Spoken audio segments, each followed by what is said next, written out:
And we on. Gia, back up in this once again. I ain't said YouTube. I cut it short. We apologize, y'all. We've been having a little bit of technical difficulties on my end as far as my audio and stuff go. I did what I had to do to address the problem, but the problem is persisting. So I'm gonna have to figure out something.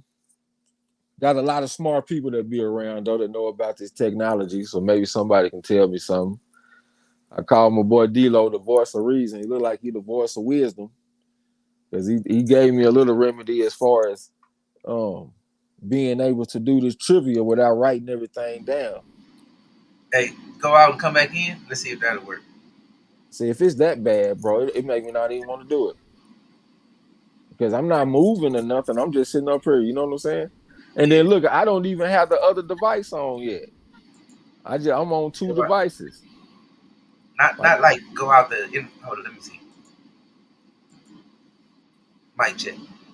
Mic check. mic check, mic check. Yeah, there you go. It sound a little bit better now. Yep, you sound better.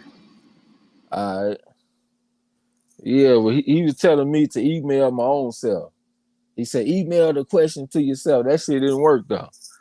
And I emailed myself probably like a half a dozen times. That shit didn't go through. So I just said fucking and posted the questions on in the comment section on one of our old live streams. So if a motherfucker found that shit, they got all the answers. They can come through this motherfucking wreck shop. Yeah. You know what I'm saying? Yeah, go ahead and get this shit done. I was in this motherfucker knocked out. This nigga MZ sold me a counter. Well, he didn't sell me a counter. He actually just sent me one for free a little while back. I fired that bitch up and was in this whole gone. He need to call that counter his knockout blend. You know what I'm saying? I swear that bitch to get the job done. So before I knew it, it was 8 o'clock. I was like, damn, we supposed to be doing this live stream and shit. But we got some trivia, man. We got about 69 questions. I thought I had 70, but we got about 69. Mostly history questions. Might learn something. Especially towards the end. I already know people gonna learn something when we get close to the end. Salute to Big Hen. What's going down, bro? We back with the trivia like we said we was gonna do. Big Hen, salute, bro. What's happening? Yeah, we back with this trivia, man. Go ahead and get this shit done. Been wanting to do it for a while, you know what I'm saying? Yeah, and we're gonna be doing a whole lot more of it too, like I said yesterday, because I ain't got to go through all that trouble writing and shit. Cause last night I tried to just take off and write. And then I was like, man, fuck that shit, man. I can't just be sitting up here doing this. If y'all look at my hand, man, y'all understand why I don't want to do a bunch of writing. Like I done been punching motherfuckers for a long time. My knuckles and shit all fucked up looking. They don't look like they made to be sitting up there writing. I ain't no goddamn scribe. I think that's what they call it, a scribe. Big Hen said, let's go. He ready. I guess we'll let a couple of more people come up in here, man, so you have a little competition. You know what I'm saying? We might get a few people off in here. A lot of times when we do it like a live stream 2 days in a row, we might not have that many people. You know what I'm saying? So if we just get like 5 or 6 in this motherfucker, I'm cool. But yeah, man, we definitely got plenty of questions though. Big Hen said, Marlo Trey, my boys boxing all day. Yeah, appreciate you coming through. For sure, my nigga. 100. Respect to you. You know what I'm saying? As far as the sports knowledge. I might have to show you a little something with the football though. Especially with the college football. You know what I'm saying? Just give me a couple of weeks to get my stuff together as far as the numbers and stuff that I need. They only done played 2 weeks, you know what I'm saying? A lot of the teams they haven't even played everywhere yet. Like they only got games at home or they only got games on the road. I need a little bit of both so I can make them comparisons. And plus they can play some good teams. If you going out there and you playing Walford or some shit, that's not gonna teach me nothing about you. I need you to go out there and play somebody decent, at least like a Purdue or some Northwestern type shit. You know what I'm saying? And then I get a good grasp of you. I think we seeing the effects of them NIL deals though already. I think that talent is a little bit more spread out. I think that's a reason why we might be getting some of them upsets that's been kind of surprising, like A&M and Appalachian State and shit. We'll see though, man. I love fucking football season though. Yeah, man, we got plenty of questions in this motherfucker. That's for sure. You about to say something, bro? No, I thought you had asked me something. Oh, okay. You ain't got no favorite college team, huh? USC, my brother. Oh yeah, they doing a little something. They got that Caleb Williams from Oklahoma, and they got the coach Lincoln Riley too, if I ain't mistaken. Yeah, they doing a little something. But shit, I guess I don't want to wait too long. We got one person off in here. He made it a point to be here, so I guess we might as well go ahead and get it started a little bit, even though we only got one person. Big Hen said, I love learning about boxing. I don't know everything, so I'm here for it, bro. Oh, yo, we definitely don't know everything, man. That's one reason why we do this shit, so we can learn something. You know what I'm saying? You'll never hear me saying I'm a historian or any of that shit. Yeah, we learning this shit together on the job. You know what I'm saying? I'm gonna go ahead and start though. Even though it's just my boy Big Hen up in here, I'm gonna go ahead and get it started. First question, this is gonna be easy too, bro. I'm gonna start it out light. And slight. The first question is, hold on, he said, Trey, I know college football too. I'm a beast. Go Ohio State. Goddamn, hey, I'm not mad at you. Like, I ain't trying to knock your knowledge. I just know a little something that's a little different than what people be expecting. You know what I'm saying? So I know you probably know your college football, but like, let's say you got them situations. Like, you remember back in the day when Lamar Jackson, when he went to Louisville and he went and played Deshaun Watson and Clemson. You know what I'm saying? A lot of people was taking Louisville to beat Clemson. And I was one of the people that was all over Clemson in that game. They went out there and jumped all on Lamar Jackson in Louisville. And Louisville did come back and make it a game. They lost like 32-28 or some shit like that. But I was all over the game for a specific reason. Like, that was like a bet of the week type shit for me. You know what I'm saying? So, like, when I be talking about teaching a little something, that's what I be talking about. Or even them situations like when you have Ohio State, when they went and played Florida back in the day. When Ohio State, when they had I can't think of the black quarterback name right now. Damn, I know he had played for the Baltimore Ravens and shit a little while. Also, when Ohio State, when they went and played LSU, like, I was all over them games, bro. You know what I'm saying? It's time to get paid when you get them type of opportunity. Troy Smith is the quarterback, I think. Yeah, when Ohio State, when they had Troy Smith and they was playing in them championship games, I was fading them motherfuckers going down there playing the SEC and playing them defensive teams and all that kind of shit. You know what I'm saying? Well, all right, I'm going to go on here to say the first question, though. Look, what great fighter held an amateur record of 85-0 with 69 knockouts? Like I said, we're going to start off with something light and something slight. Once again, what great fighter had an amateur record of 85-0 with 69 knockouts? That's one of the most famous amateur records of all time. That's why I said it. You got to give a little bit of respect to the amateur background. Once again, what great fighter held an amateur record of 85-0 with 69 knockouts? And when I say great fighter, I mean great fighter. Won his first championship when he beat Tommy Bell for the vacant belt at welterweight. To give a hint, initials are SRR, and that includes his nickname.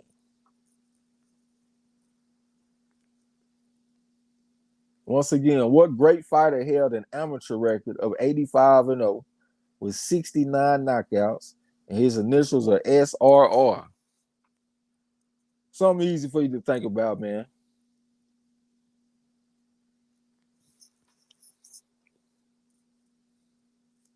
Okay, Marlo got the first one. He said he gonna get in on it. I don't know if that's fair because this motherfucker here got access to the answers. Marlo first on the board. Hey, that's the only one I'm answering. I didn't see him, but Now that you said it, people definitely gonna be thinking that. I ain't still throwing everything I love. I ain't see. Yeah, I'm just fucking with you. I know you're trying to keep that shit going. Big Hen pulled up the rear. Okay, the next question. What sports writer is credited with giving Sugar Ray Robinson his nickname Sugar? And his initials are JC. You'll hear different variations on how he got his nickname. Sometimes you might hear that George Gainford gave him his nickname, but there's also a sports writer that they give credit for giving his nickname. So what sports writer is credited with giving Sugar Ray Robinson his nickname Sugar?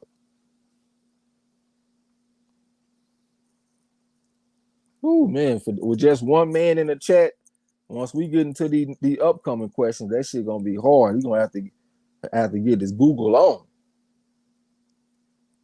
For real, I got some pretty tough questions coming up. But it might not be that tough though, because some of them are in this era. Once again, what sports writer is credited with giving Sugar Ray Robinson his nickname Sugar? And his initials are JC.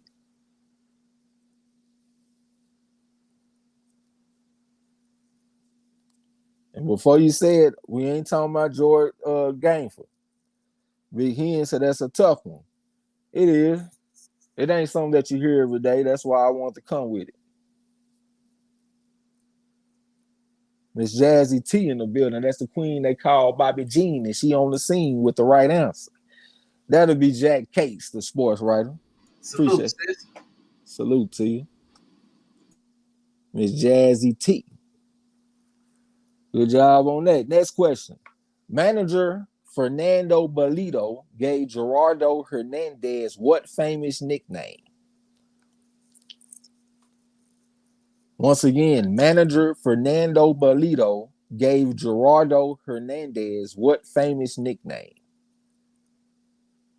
And we can say that KG are the initials for the nickname. Manager Fernando Bolito gave Gerardo Hernandez what famous nickname? And the nickname's initials are KG. And he's a great fighter too. Did some pretty work in that ring. And he's from Cuba. Great Cuban fighter.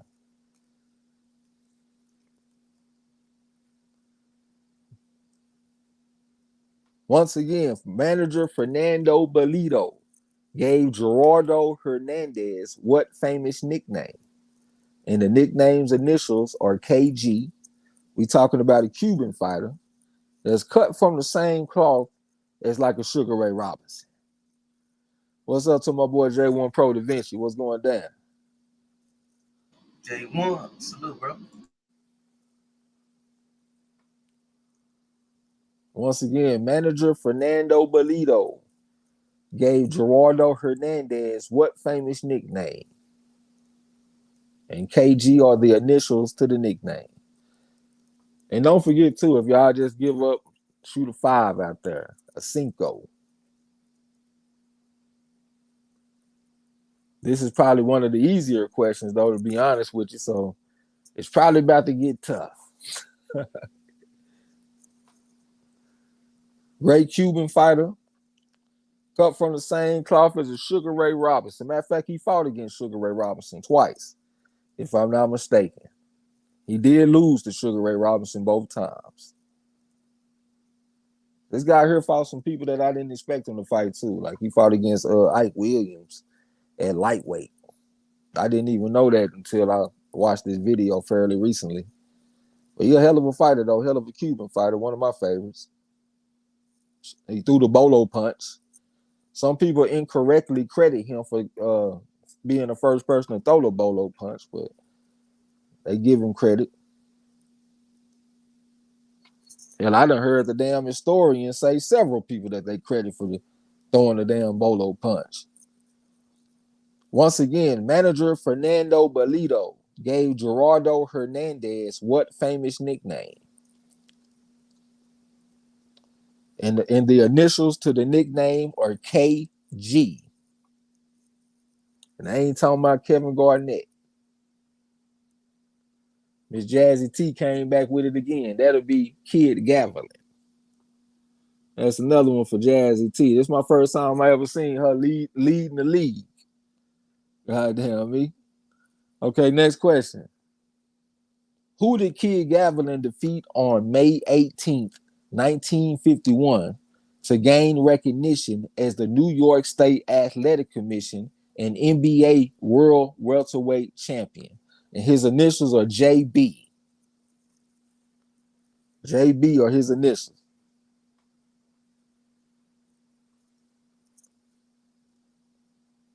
Once again, who did Kid Gavilan defeat on May 18th, 1951 to gain recognition as the New York State Athletic Commission and NBA World Welterweight Champion? And his initials are JB.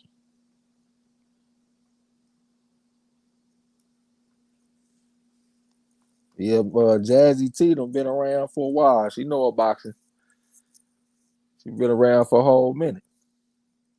Once again, who did Kid Gavilan defeat on May 18th, 1951 to gain recognition as the New York State Athletic Commission and NBA World Welterweight Champion? And his initials are JB. This guy was like a smooth type of fighter, smooth operator out there. You know what I'm saying? He was like a step below Kid Gavilan, but he was a good fighter though. J1 Pro said, I'm just listening right now. I'm trying to get settled in. All right, that's a bet. That's a bet, my brother. We'll be here. I got plenty of questions.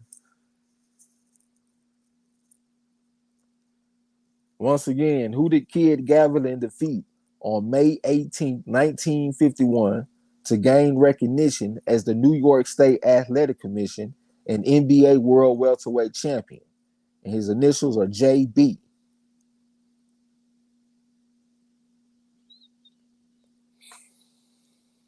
Yeah, these ain't the type of fighters that you hear every day. And don't forget, y'all can shoot a 5 out there, man. We can keep it moving.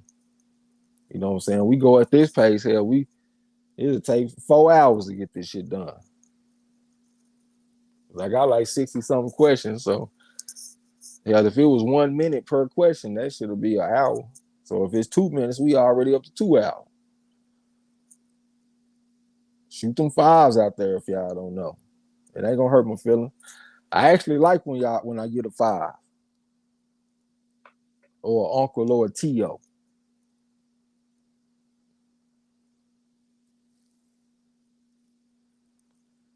Again, who did Kid Gavilan defeat on May 18th, 1951 to gain recognition as the New York State Athletic Commission and NBA World Welterweight Champion? And his initials are JB.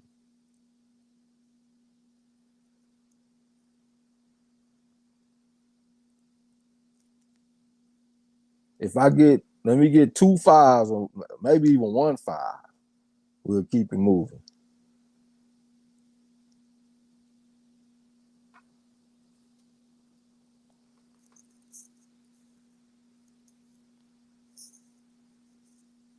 Or am I talking to myself? Ain't nobody shot no guess.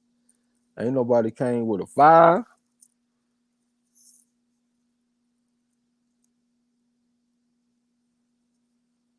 Shit, you might have to end up shooting some answers in the chat for real.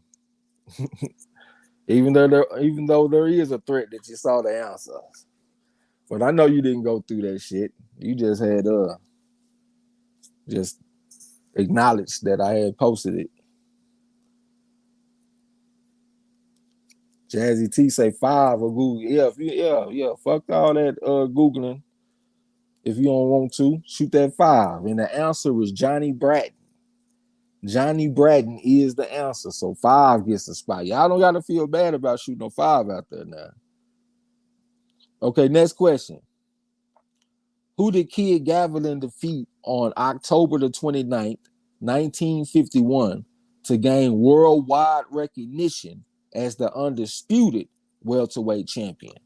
And his initials are BG. And I ain't talking about Baby Gangster. Once again, who did Kid Gavilan defeat on October the 29th, 1951 to gain worldwide recognition as the undisputed welterweight champion? And his initials are BG.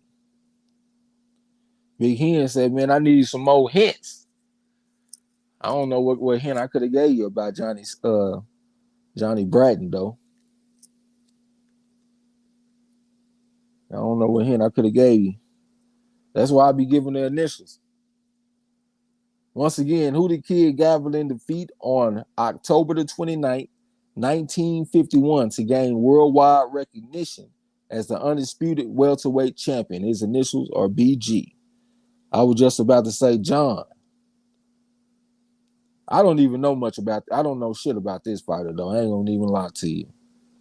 You know what I'm saying? I just wanted to just include some fighters. I like to include at least a couple of fighters from time to time that I ain't never mentioned. And I done mentioned a whole bunch of fighters, so sometimes I gotta come with some off the wall shit. But this ain't too off the wall. I mean, the man was a champion. It ain't like I went and found somebody from Antarctica. But I don't know nothing about this guy, though. But his initials are BG. And if y'all don't know the answer, don't feel bad about shooting a 5. It's all good. A little tip. BoxRec can be your best friend with these questions. Yeah, this is a good one for BoxRec because I give the dates. So if you do look it up, just go to BoxRec and look for that date. October the 29th, 1951. As a matter of fact, yeah, that's where I got the question from. I got that shit from BoxRec.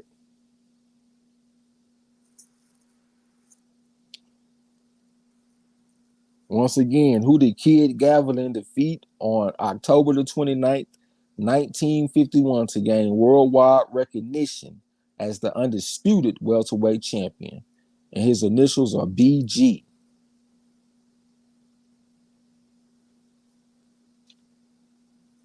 I have heard of this guy. I just don't know nothing about it.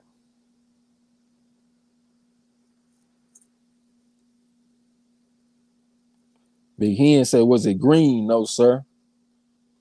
It was not green. I don't know exactly what green you're talking about, but no, sir. His name was not green.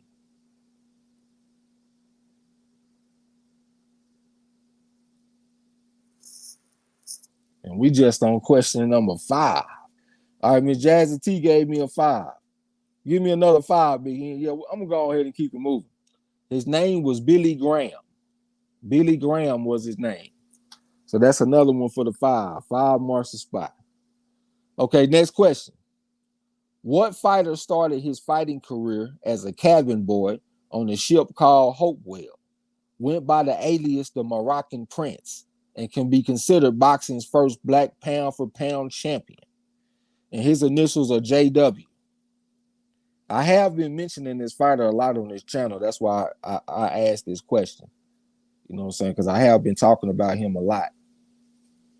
He was fighting some not undisputed, but undefeated fighters. He fought another guy that was considered like a pound for pound guy. His name was Hammer Lane. They had a hell of a fight. Hammer Lane was actually winning the fight, but this guy right here dunked him on his head and turned the fight around. Because, you know, they was able to do all this shit back then. I'm talking about this the 1840s. Once again, what fighter started his fighting career as a cabin boy on a ship called the Hopewell, went by the alias the Moroccan Prince, and can be considered boxing's first black pound-for-pound champion? And his initials are JW.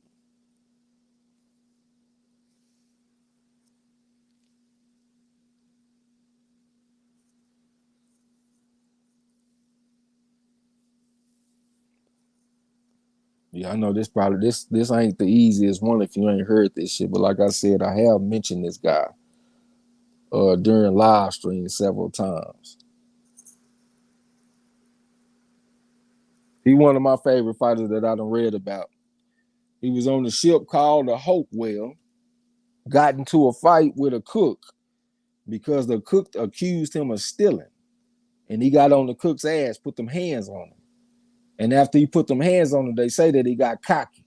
It went to his head. So all the other members of the ship, they didn't like him either. And he would whoop their ass. And he would whoop their ass according to the rules of the English prize ring. Because that's what was ordered by the captain of the ship. And when they pulled up to England, he told this boy, man, you need to go do something with your hands because you special. You got something. And he wasn't that big. He was only like 150 pounds down. She found that shit. That'll be James Warden. Sometimes you'll see him called Jimmy Warden. I'm impressed that she went and found that shit. Miss Jazzy T got that. But a little bit more about the guy. The guy was very special. He was so special that his first fight, they matched him up with against an undefeated guy in his hometown. And James Warden went out there and beat the motherfucker. It would be several times he would be down in a fight, but he always found a way to win. He retired undefeated. He was 7-0-1, and I know that don't sound very impressive, but you got to understand that they didn't have a lot of fights back then because the fights were so brutal. They would fight for 2 and 3 hours at a time. And after the fight, they'd be fucked up. It'd take months for them to recover. You know what I'm saying? Well, good shit. Next question. What fighter stopped Sugar Ramos in 12 rounds on September the 26th, 1964, to claim both the WBA and WBC featherweight titles? And his initials are VS. Once again, what fighter stopped Sugar Ramos in 12 rounds on September the 26th, 1964, to claim both the WBA and WBC featherweight titles? And his initials are VS. Self-awareness, what's up with you, bro? Salute. Going down. Self-awareness, salute, fam. What's good, Rev? Again, what fighter stopped Sugar Ramos in 12 rounds on September the 26th, 1964, to claim both the WBA and WBC featherweight titles? And his initials are VS. This is a Latino fighter. That's a hint. This is a Latino fighter.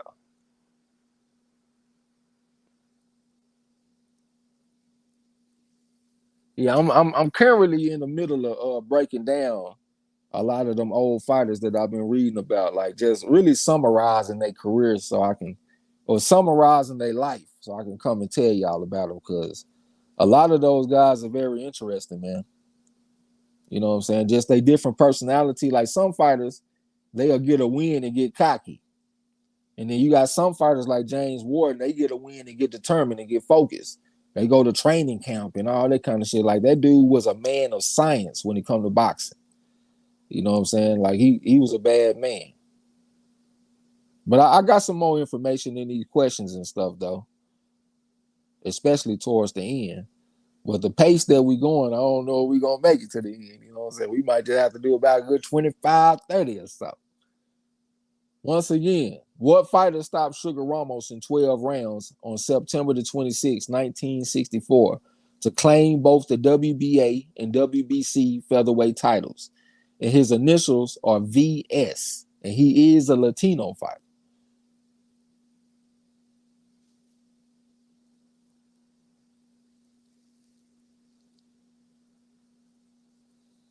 Big Hen gave me a 5. Let me get one more 5 and we gone, just like that. One more 5. He said he didn't even want to shoot a guess out there. Shit, let's go ahead and just keep it moving. Let's shoot this 5. I ain't mad at you.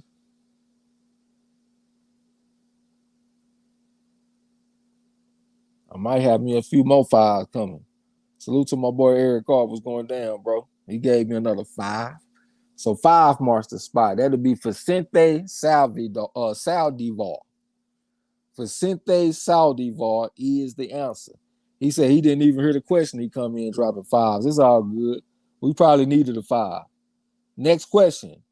Sumbu Kalambe handed what great Jamaican fighter his first loss on March the 5th, 1988? And his initials are MM. Once again, Sumbu Kalambe handed what great Jamaican fighter his first loss on March the 5th, 1988? And his initials are MM. Eric R. Salute, fam. What's good, bro? This is one of my favorite fighters to pull the tape on, especially his fight against James Toney. Miss Jazzy T say 5 can't Google that name. Oh, Sumbu Kalambe. Eric R. What? Matthew Saad Muhammad. But he said I would have never got that one. This fighter here, he had a fight. Matter of fact, he had 3 fights against James Toney. He had a fight against Roy Jones. Roy Jones gave him a fight when he was older in his career because he needed a little money. You know what I'm saying? So that was his partner, so he gave him a fight.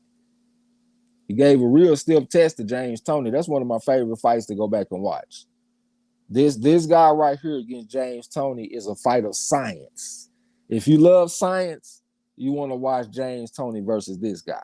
Okay, there we go. Eric R. got it. Mike McCallum. There's one from my boy Eric R.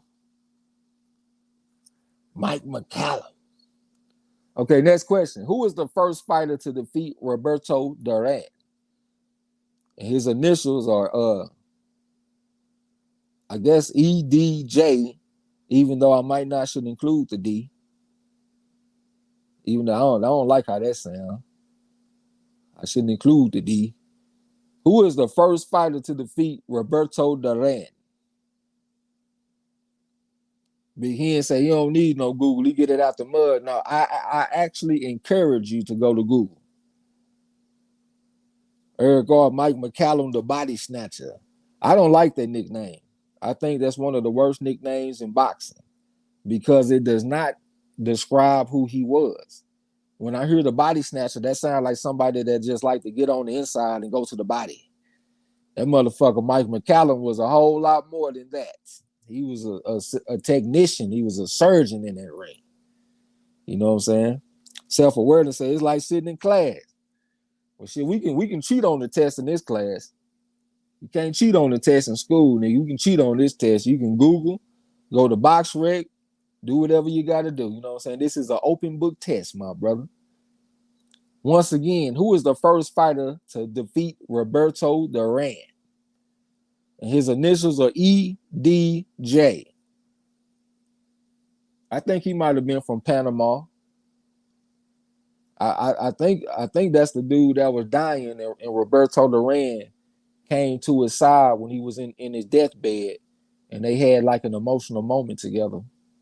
I might be wrong, but I'm about 90% sure that's who this guy is. One of those great emotional moments that boxing can produce. What's up to my Amazon angel, Miss Almond Brown? She said, what's up to the fellas, Tregs, Marlo'S, Corner Chat, and the mods. Blessings, good luck to the participants. Salute, sis. Yeah, we're going to go and give her a complimentary point. I got 69 questions. Well, I'm going to wait. I'm going to see how many questions we're going to ask. So we might not get through all these questions. Okay, Eric R. came with something that's good enough for me.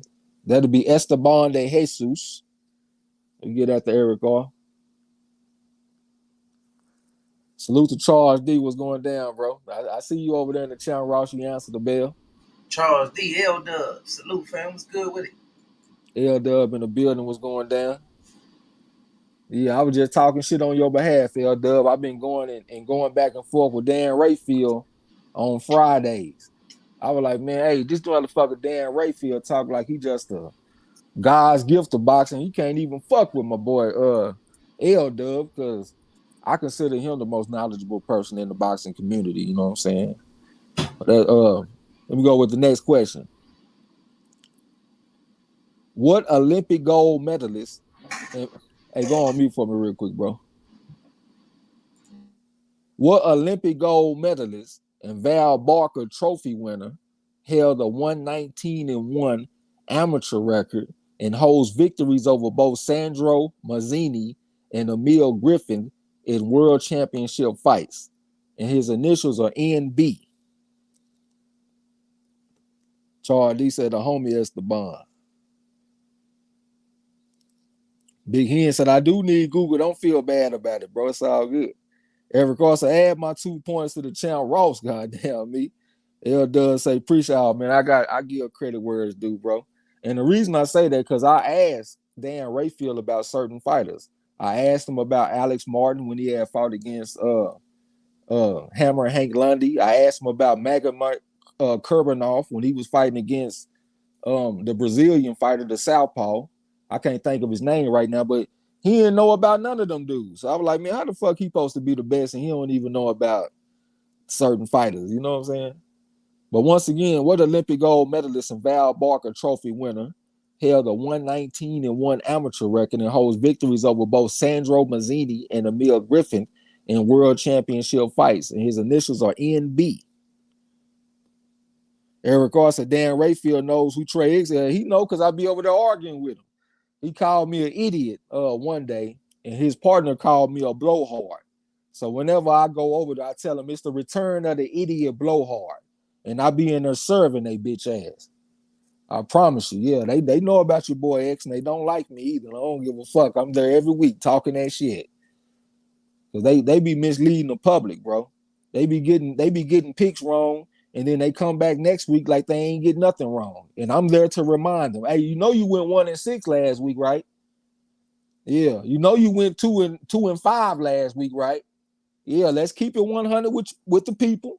Because when it comes to my people, I tell y'all all the time, I say, man, I had a tough week last week, man. I went 2-4, and I come in here and keep it real. They don't keep it real, so until they do, they got an enemy, Trey X, and they got a worthy adversary too. I got this gold medal next to my name for a reason. What Olympic gold medalist and Val Barker trophy winner held a 119-1 amateur record and holds victories over both Sandro Mazzini and Emil Griffin in world championship fights, and his initials are NB. And don't feel bad about shooting a 5 out there, man. This is a fighter that y'all should have heard of, though. If I'm not mistaken, he well, I ain't gonna say that. I think okay, I'm fucking up. Never mind. I couldn't give y'all that hint. Eric R gave me a 5. Let me get one more 5 and I'm gone. Just like that, gone. Hey, check this out. Next time you go over there, tell that nigga Dan Rayfield to take his hat off. Take your hat off, Junior. What? Take your hat off. Take your hat off. That's no crazy ass goddamn. Slap the sparks off that nigga. Yeah. Let me get one more 5, y'all. We gone. Winston Lee, salute to you. Big Hen said, Trey, right. Just acknowledge when you're wrong. Yeah, man, you ain't got to be perfect every time, man. Stop lying to the people. Players fuck up too. Winston Lee, salute, bro. Charles D, hey, man, we ain't got to have all that aggression. Nigga, that got to be an old fight. Hey, we don't need all that aggression, my brother. I'm talking about somebody that holds victories over Emil Griffin. Of course, they got to be an old school fighter. Big Hen gave me a 5, so 5 marks the spot. The fighter is Nino Benvenuti. Nino Benvenuti is the name. Next question. Ubaldo Marcos Bustos is the only man to escape defeat at the hands of what legendary fighter? And his initials are CM. Charles D down there laughing. Yeah, we ain't got to have all that aggression, bro. He say Rome games. Oh, you talking about the Olympics? Might have been. You probably right. Once again, Ubaldo Marcos Bustos is the only man to escape defeat at the hands of what legendary fighter? The hands of a legend. He said that's when Nino got the gold. I got you. That's why I said the Olympics. And I didn't even pay attention to all that, man. I ain't gonna lie. Yeah, you probably right. Again, Ubaldo Marcos Bustos is the only man to escape defeat at the hands of what legendary fighter? And his initials are CM.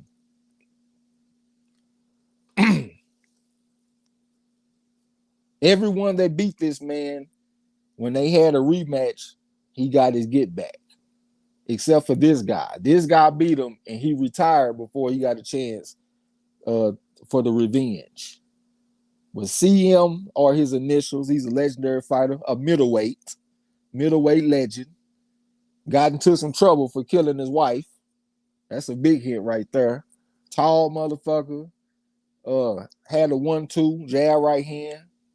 Stand up kind of straight when he fight, but you know, he fought the best of them though. He was a hell of a fighter, a legend. CM are his initials.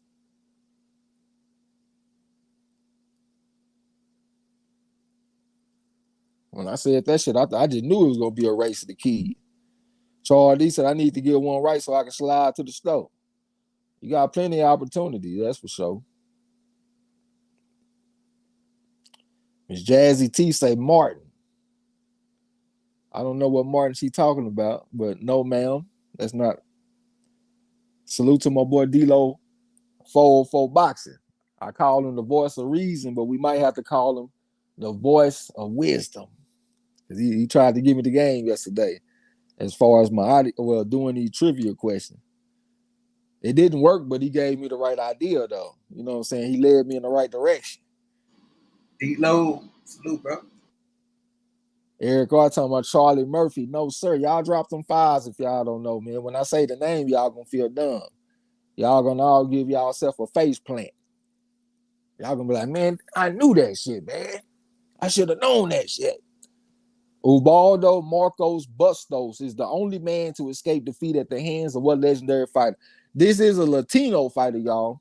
Y'all think about it. Who is the most legendary Latino middleweight of all time? I might be wrong about this, but this at least got to put you on the right track. Like when y'all think about the middleweight division and y'all think about the most accomplished Latino fighter, who comes to your mind? D-Lo said, if I helped in any way, then I'm worth a damn. And he came back with the right answer. That'd be the great Carlos Monzon. Carlos Monzon. That's for my boy D-Lo. D-Lo 404 Boxing got that one. He said, if I helped in any way, then I'm worth a cuss. Yeah. You put me on the right track, bro.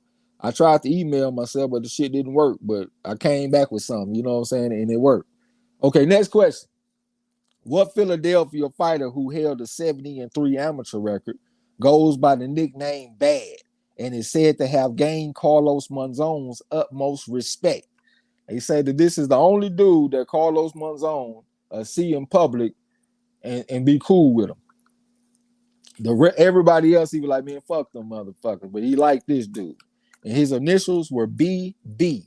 And if you throw his nickname Bad, is BBB.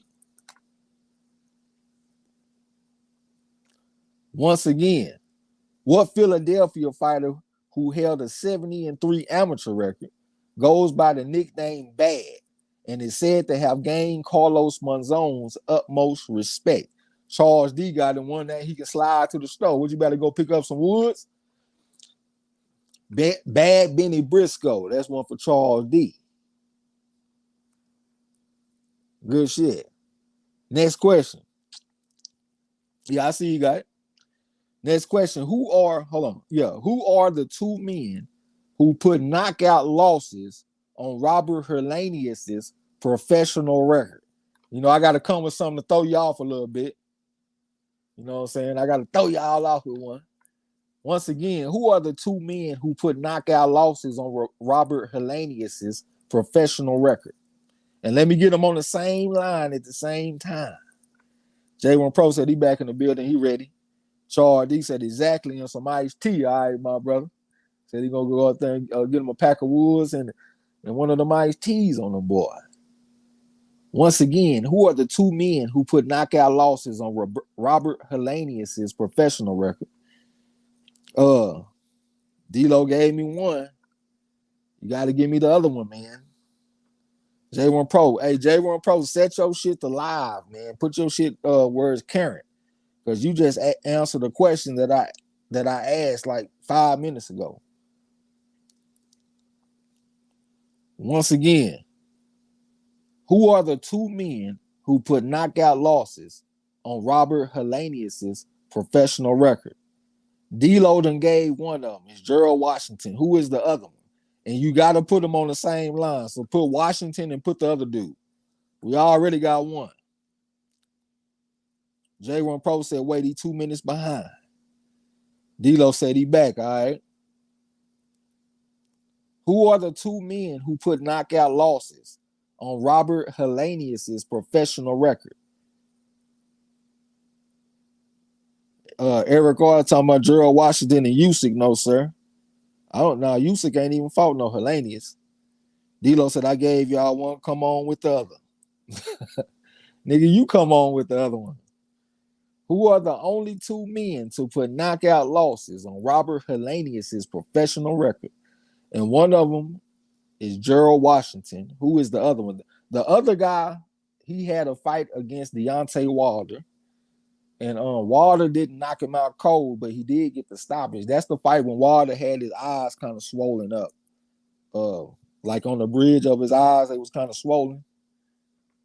Like his eyes look real puffy and shit. But he was like jumping off the ground trying to hit this motherfucker with fours and fives. Like he was trying to lift his ass up with them uppercuts. D-Lo said Washington and the Frenchman. Ms. Armin Brown said never mind. Eric R said Washington and Scott. Malik Scott, no sir. His initials are JD. Okay, D-Lo got it. Washington and Duhaupas. That's one for D-Lo. Gerald Washington and Johan Duhaupas. Okay, next question. What French fighter defeated William Gorilla Jones on June the 11th, 1932 by controversial 11th round disqualification to win the NBA World Middleweight Championship? And his initials are MT. So you're going to have to go to Google for this one more than likely. This ain't a fighter that you hear about every day.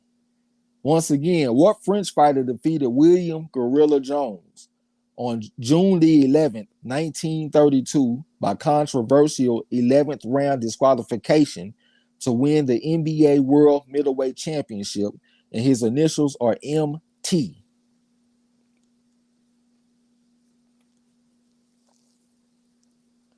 Go ahead and slide over to Google, man. I ain't mad at you. You know what I'm saying? Get your Google on.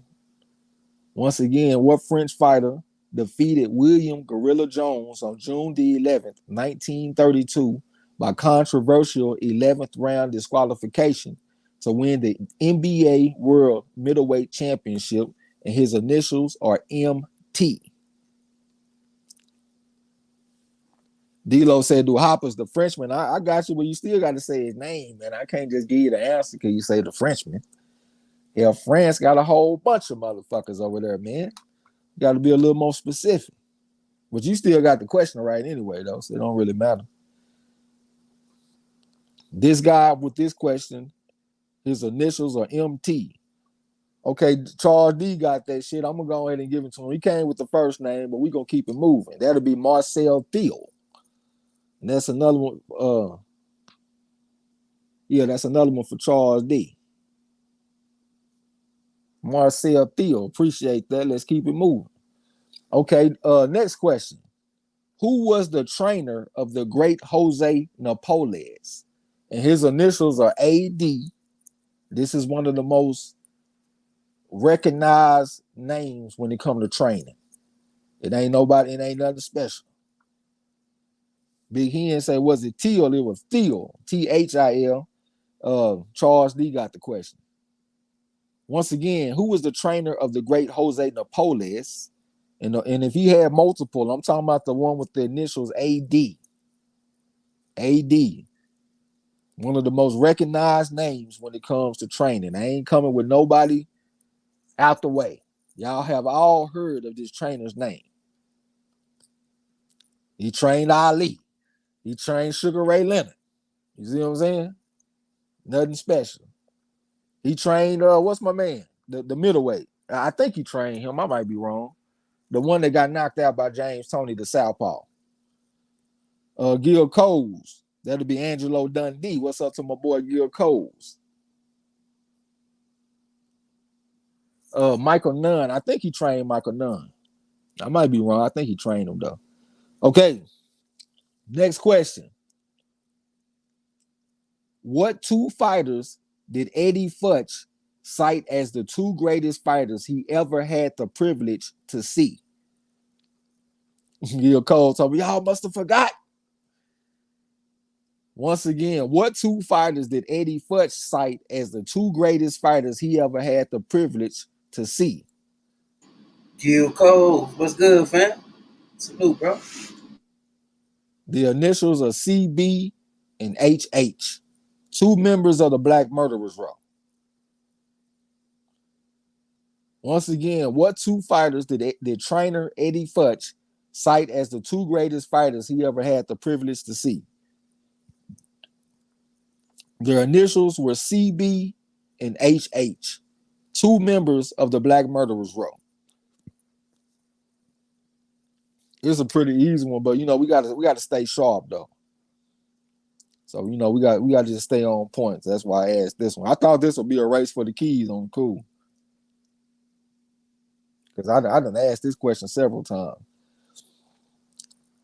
Once again, what two great fighters? Eric Garcia, Frazier, and Norton, I mean. No, sir. We got to go back before that time. Winston Lee said it, Charlie Burley. Hey, that's one of them. We need both these guys on the same line. You know what I'm saying? So one of them is Charlie Burley. So I need the other fighter. We need them on the same line. Charlie Burley, and who is the other? HH or his initial. What two fighters did trainer Eddie Futch cite as the two greatest fighters he ever had the privilege to see? One fighter was Charlie Burley. Who was the other fighter? He was a great fighter too. He was a hell of a fighter. And you can get on a bunch of motherfuckers' ass except for God damn, I can't even think his fucking name. The Puerto Rican one. The Puerto Rican member of the Black Murderers Row. Coco Kid. That's the only one he couldn't really fuck with. As a matter of fact, if you take away Coco Kid's victories over this fighter, Coco Kid actually has a losing record versus Hall of Famers. But if you add these fights that he had against this guy, he got a winning record against Hall of Famers. It ain't Henry Armstrong. I'm saying HH, as in Ham Hawks. You know what I'm saying? HH. No, it ain't. I'm tripping. HW. That's a damn shame, man. I'm on this gas, y'all. I apologize. I'm on this weed. I'm talking about HH is HW, y'all. I was confident being wrong too. So it's Charlie Burley and HW, y'all. And let me get that on the same line. Two bad motherfuckers out the Black Murderers Row. Yeah, you right, D-Lo. Herbert Hardrick is Coco Kid. Holman Williams and Charlie Burley said that. Winston Lee said, nigga, you fucking me up. Shit, all you had to do was say the right initials and I would have came with something. Nigga, you talking about HH, hell, I couldn't even think of no nigga in a Black Murderers Row with HH as a name. But yeah, Holman Williams and Charlie Burley. That's one for my man Winston Lee. All right, my brother, let me get my shit together, man. Okay, next question.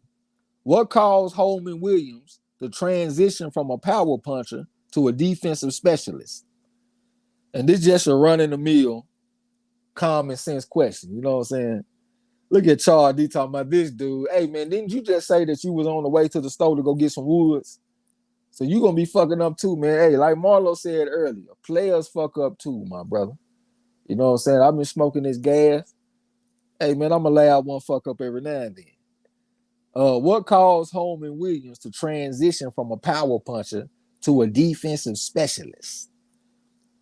And I must say, even if y'all knew the answer, even if I came with the wrong initials, y'all could have still got it. You could have still got it, young man. Winston Lee say eye injury, no sir. Eric Garr said he went blind in one eye, no sir. Y'all talking about Eddie Booker. Eddie Booker had some eye problems. We talking about Holman Williams right now. And I said that he went from a power puncher to a defensive specialist. So just think about it. What will make a man go from a power puncher to a defensive specialist? You know what I'm saying? J1 Pro Da Vinci got that shit. That'll be broken hands. So that's one for my man J1 Pro Da Vinci. I call him Da Vinci because he's an artist. Next question. Who is the only man to stop the great Carlos Ortiz? And his initials are KB. And I'm square business. It's really KB. I ain't talking about Kwame Brown. D-Lo said he'll be back. I will be here, man, for a whole minute. Once again, who is the only man to stop the great Carlos Ortiz? And his initials are KB. Winston Lee said the motherfucker got knocked the fuck out. Might have. It seemed like I saw this fight a long time ago. It seemed like me, Marlo, and Chris Rayner watched this shit or something. Speaking of, that motherfucker text me. I forgot to call him back. Who is the only man to stop the great Carlos Ortiz? His initials are KB. And this is a fighter that y'all heard of before. You know what I'm saying? After this guy, we didn't see another one like him until Josh Taylor came along later on. Charles D got that shit. That'll be Ken Buchanan. That's another one for Charles D. Good shit, my brother. Next question. What fighter defeated Juan Domingo Roldan on October the 29th, 1987 to win the vacant WBC middleweight championship and became, am I supposed to say and become or became? I'm saying became the first fighter in history to win titles in 4 weight classes.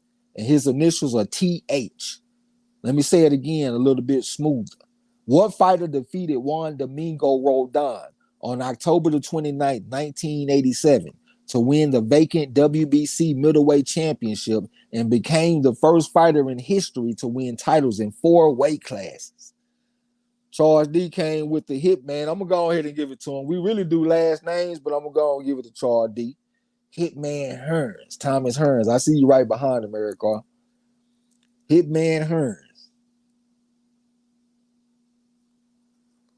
Okay, next question.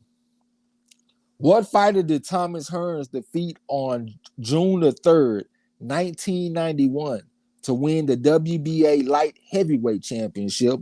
And his initials are VH. Once again, what fighter did Thomas Hearns defeat on June the 3rd, 1991 to win the WBA light heavyweight championship? And his initials are VH. Anthony McMullen, what's up with you? Okay, Eric R came back with it. That'll be Virgil Hill. That's another one for my man Eric R. Virgil Hill. Next question. What father-son duo both lost by 3rd round knockout to the great Jersey Joe Walcott? And y'all can just give me their last name. Y'all ain't got to name both of their first names. Charles D said, damn, he fought Virgil Hill. Yeah, that's crazy, huh? Motherfucker. Man, Hearns got out there with a bunch of them, didn't he, man? What father-son duo both lost by 3rd round knockout to the great Jersey Joe Walcott? And both of them got hit with a right hand between the eyes, according to the great Scrapbook Boxing, the historian. So y'all can just give me that last name. One name will get the points. They will get the score. That's cold in the gym, motherfucker. Say, shut up, nigga. That's why I whooped you and your daddy ass, Oh man. Both of them by third round knockout with a right hand between the eyes, too, boy. Hey, after the motherfucker lost, after the son lost, the daddy told that nigga, Take your hat off, Junior. What? Take your hat off. Ask no crazy ass goddamn question. Square business. Hey, salute to El Fenici, man. I keep on forgetting to give this nigga Marlo your phone number, man. I gotta get you this number because El Fenici wants you to call him and shit. hell, salute, bro, what's happening? Charles D said between the eyes, gave him unicorn eyes. Yeah. Anthony McMullen say salute Marlo Triggs and everyone in the gym. Appreciate you coming through.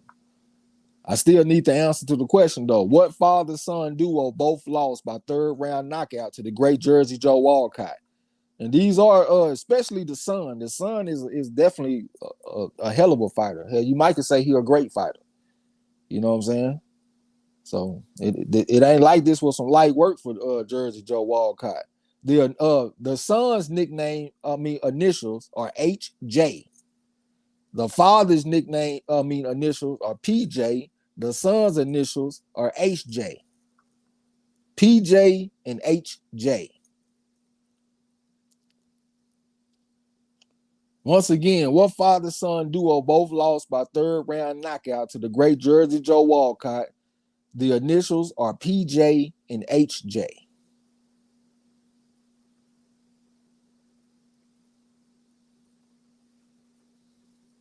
I didn't even think this was going to be that hard of a question. Hell, I done asked this shit a few times.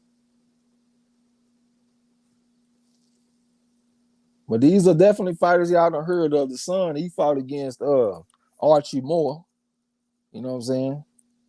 I think he might have beat Archie Moore too now I'm thinking about it. He might have fought against Ezra Charles too. I might be wrong about that one though, but he was getting out there with the best of them is what I'm trying to say. Like he's somebody worth mentioning. But him and his father, they both got knocked out in 3 rounds by Jersey Joe Walcott. Hell, Harold Johnson might be in the Hall of Fame. Hell, I'm not too sure about that, but if somebody said he was in the Hall of Fame, I wouldn't even be surprised. Oh shit, I said the name. I said one of their names. These motherfuckers taking so long on the easy question. I done said one of their names. Winston Lee. The Johnsons, man. Phil Johnson and Harold Johnson. Yeah, that's one for Winston Lee. I done sit up here and gave the goddamn answer. Hey, Big Hen, the self-awareness. That nigga Trey on that Mike Tyson. What you trying to say? I'm on the mushrooms or something? Nigga, I ain't on no shrooms, my brother. I'm just on some good old gasoline. It's gas. It's gas. I'll tell you about it. Okay, next question. I had said it because I know they know what I'm talking about. Okay. Hold on, next question. Awkward journeyman Marty Marshall broke the jaw and defeated what all-time great fighter? And his initials are SL. Once again, awkward journeyman Marty Marshall broke the jaw and defeated what all-time great fighter? And his initials are SL. Charles D said, hit the brakes, homie, too much gas. I don't know about too much gas, man. A man got to be able to relax, man. Every man need a vice. And I think it's a lot more vices out there than a little bit of gas. So everything's all right. Charles D came back with the Sunny Liston. That's exactly the answer. So that's another one for Charles D. And he got the answer in a timely fashion. I don't even think the man went to Google. Okay, next question. Look at this motherfucker Eric Clark talking about Sam Langford. Man, you know that's too far back now. Come on, bro. Well, I ain't even say no dates, huh? Yes, I guess that's a viable guess. Okay, next question. Who is the only fighter to last 15 rounds versus the great Jack Dempsey? I guess we'll call him great, even though it was some fighters that he wouldn't fight like Harry Wheels. You know, we still consider him a great fighter. Once again, who is the only fighter to last 15 rounds versus the great Jack Dempsey? And before y'all say it, I know he did sign to fight Harry Wheels, but the powers that be came back and was like, nah, we don't want that fight. So I guess I got to give him that credit. Once again, who was the only fighter to last 15 rounds versus the great Jack Dempsey? His initials are TG. TG are the initials.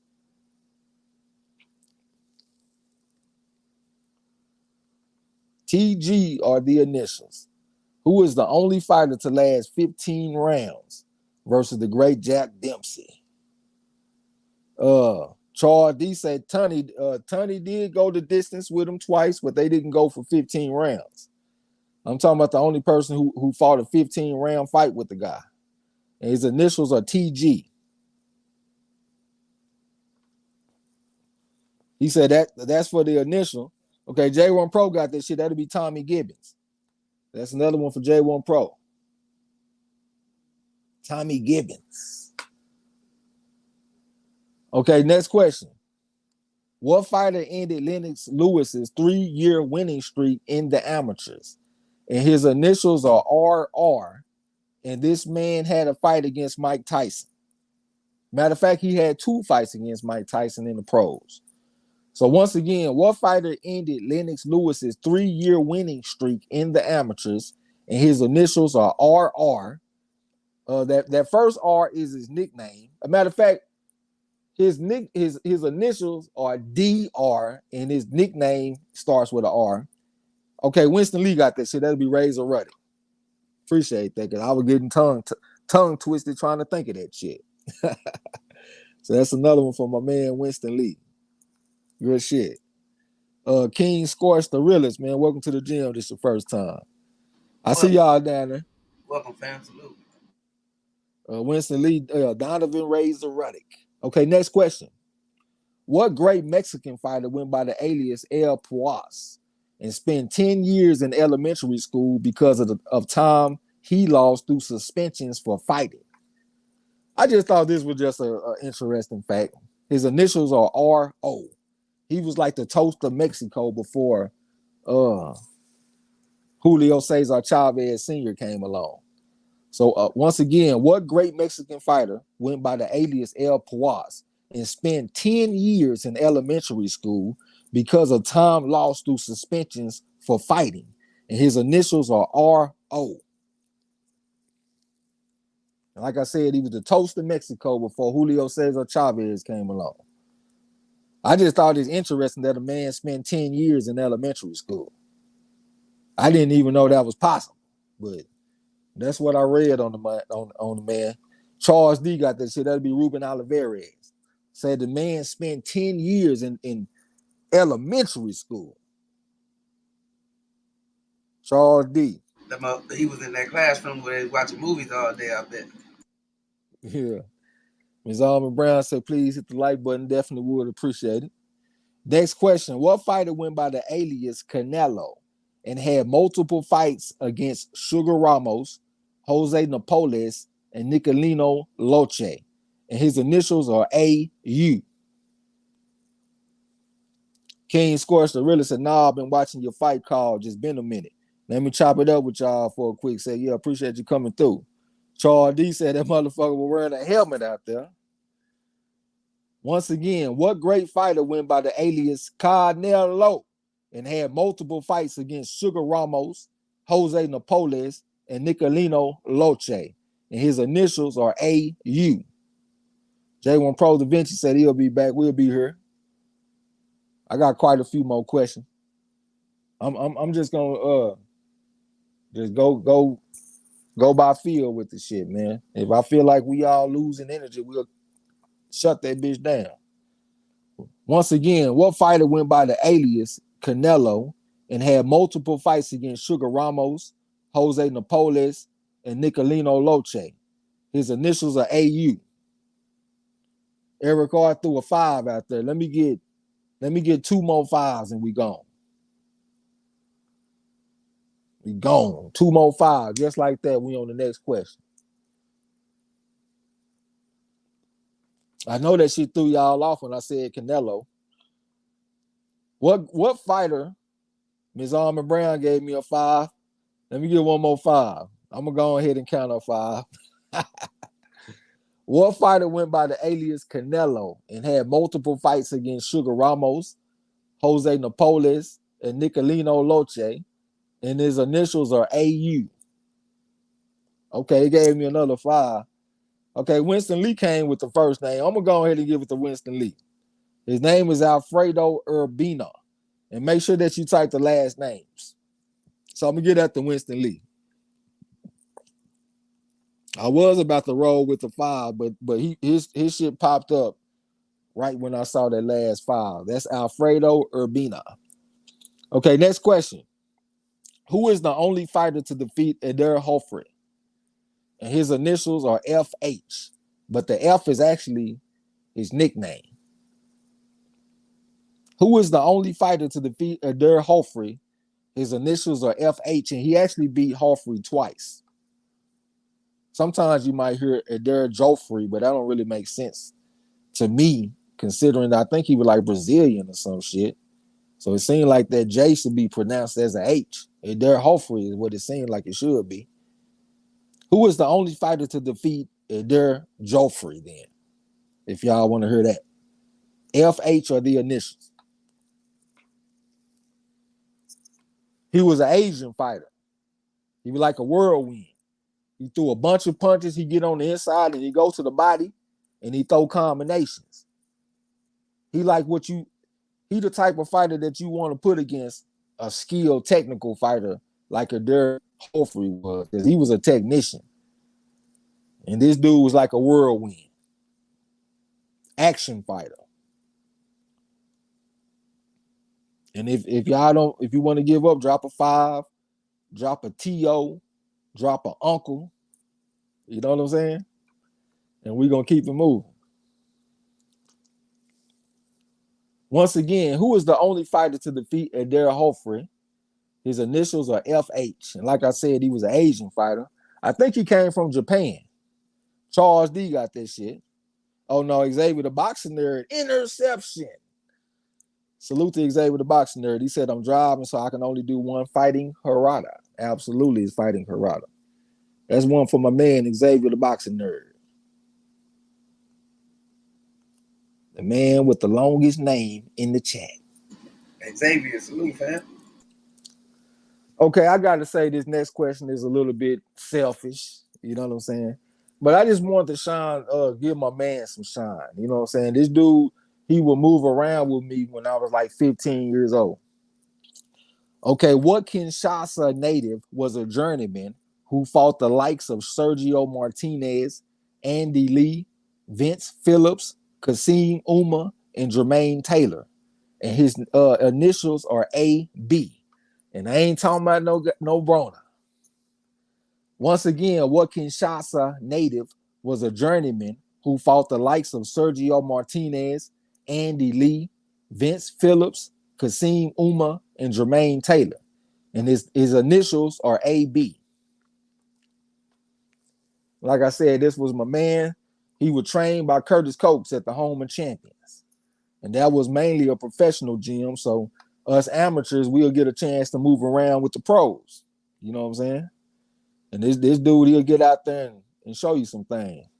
When he fight, he go, like whenever he throw his punches. And that was my man, though. Once again, what Kinshasa native was a journeyman who fought the likes of Sergio Martinez, Andy Lee, Vince Phillips, Kasim Uma, and Jermaine Taylor. Okay, Derek Bailey, my OG, got that shit, man. That'll be Alex Bunima. That was my man. That's one for Derek Bailey. Good shit, my brother.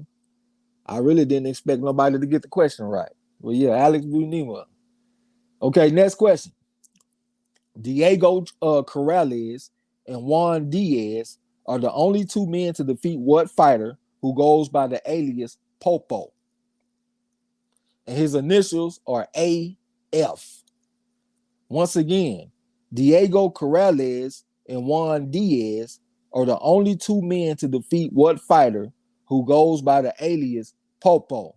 And his initials are AF.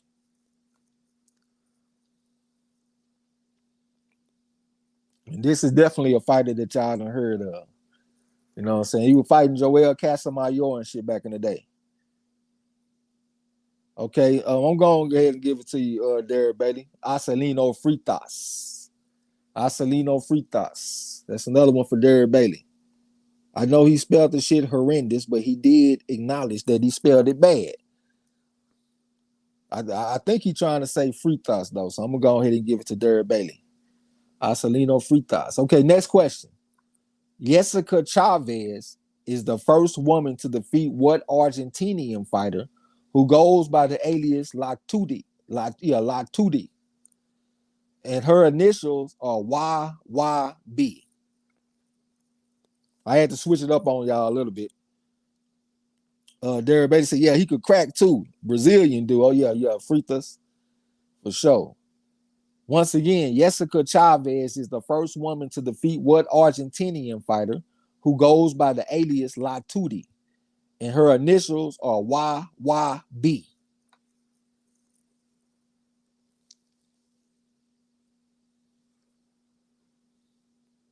Again, Jessica Chavez is the first woman to defeat what Argentinian fighter who goes by the alias Latuti. And her initials are YYB. If you don't know, drop a 5. Drop a T.O. I ain't got a T.O. or an uncle in a while. I mainly just get 5. Drop a Cinco. Drop a nickel. You know what I'm saying? All right, Derek Bailey got that shit. That'll be Jessica Yolanda Bop. That's another one for Derek Bailey. He first on my screen. Derek Bailey. Next question. Zelda Tekken is the only woman to stop what high-level female fighter who got out there with Katie Taylor twice. And her initials are DP. Once again, Zelda Tekken is the only woman to stop what high-level female fighter who got out there with Katie Taylor twice. And her initials are DP. If my boy the Kane was here, he'd be all over that shit. Before I even got the question now, he'll be answering that shit. Because he is the man when it comes to the women's fighting. So he won them. I still got to say Lawrence Williams probably he probably the champion of the women's fighters here. I ain't seen too many motherfuckers that know more about the fighters than him. Derek Bailey got that shit. That'll be Delphine Persoon. That's another one for the great Derek Bailey. Derek Bailey. That motherfucker done won one of them Raw championships over there with Warzone. He know his combat sports. Next question. What fighter won a gold medal at the 2016 Olympics by completely dominating Josh Kelly, Suleiman Sissoko, Gabriel Maestre, and Shakram Giasov? And his initials are DY. Charles D says she got a wig knocked off. She got a wig knocked off. Only person I remember with that shit is Franchon Cruz when she was fighting that chick that looked like a man. Once again, what fighter won a gold medal at the 2016 Olympics by completely dominating Josh Kelly, Suleiman Sissoko, Gabriel Maestre, and Shakram Giasov? And his initials are DY. 246 and 14, motherfucker. A 5 on my pedigree scale, so I had to show him some love. And I think that's impressive to go on that run where you beating these type of fighters 3 rounds to nothing in a row. I think out of all them guys, I think only one person won a round. But they was getting dominated by this guy. And this guy is a professional fighter right now. He in the welterweight division. And he really don't get no kind of attention or no kind of love. But I think once he get a shot, he might surprise some people. Like I said, he a fucking 5 on my pedigree scale. His initials are DY.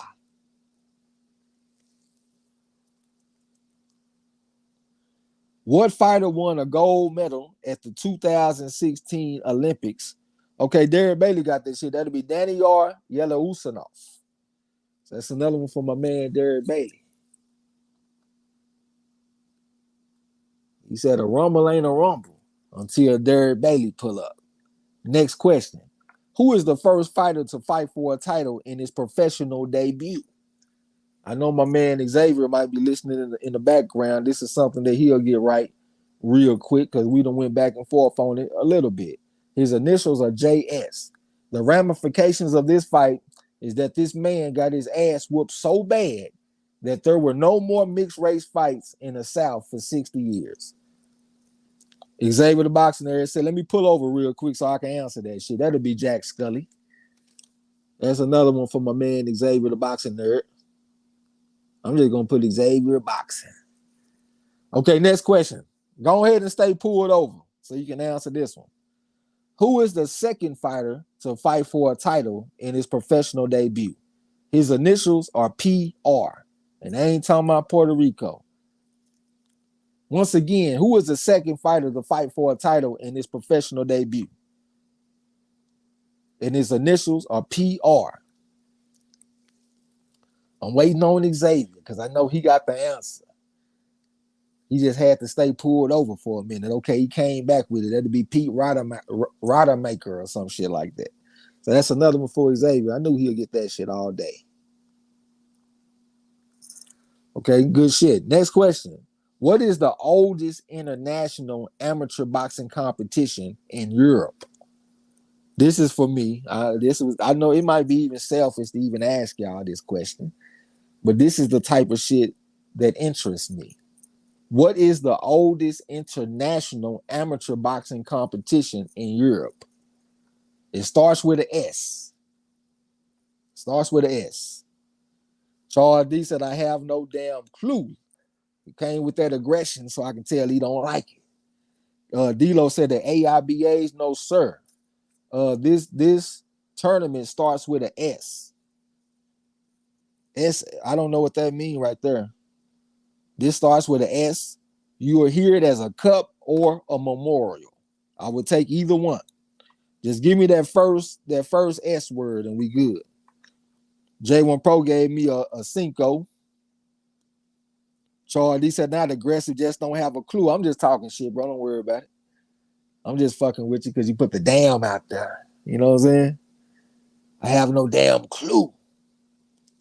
What is the oldest international amateur boxing competition in Europe? The SAIBA. Give me that first S word, man. I got 1 5. Let me get 2 more 5s and we gone. Because I know y'all don't give a... Okay, Derek Bailey got that shit. That'll be the Stranger Cup. Sometimes you might see the Stranger Memorial. But yeah, the Stranger Cup is the oldest international boxing competition in Europe. But that's for my man, Derek Bailey. That's why they say that this channel is humbling when it comes to this trivia and shit, because we ask a little bit of everything. Next question. Who is the first super lightweight champion in the history of the Dominican Republic? Once again, who is the first super lightweight champion in the history of the Dominican Republic? His initials are AP, by the way.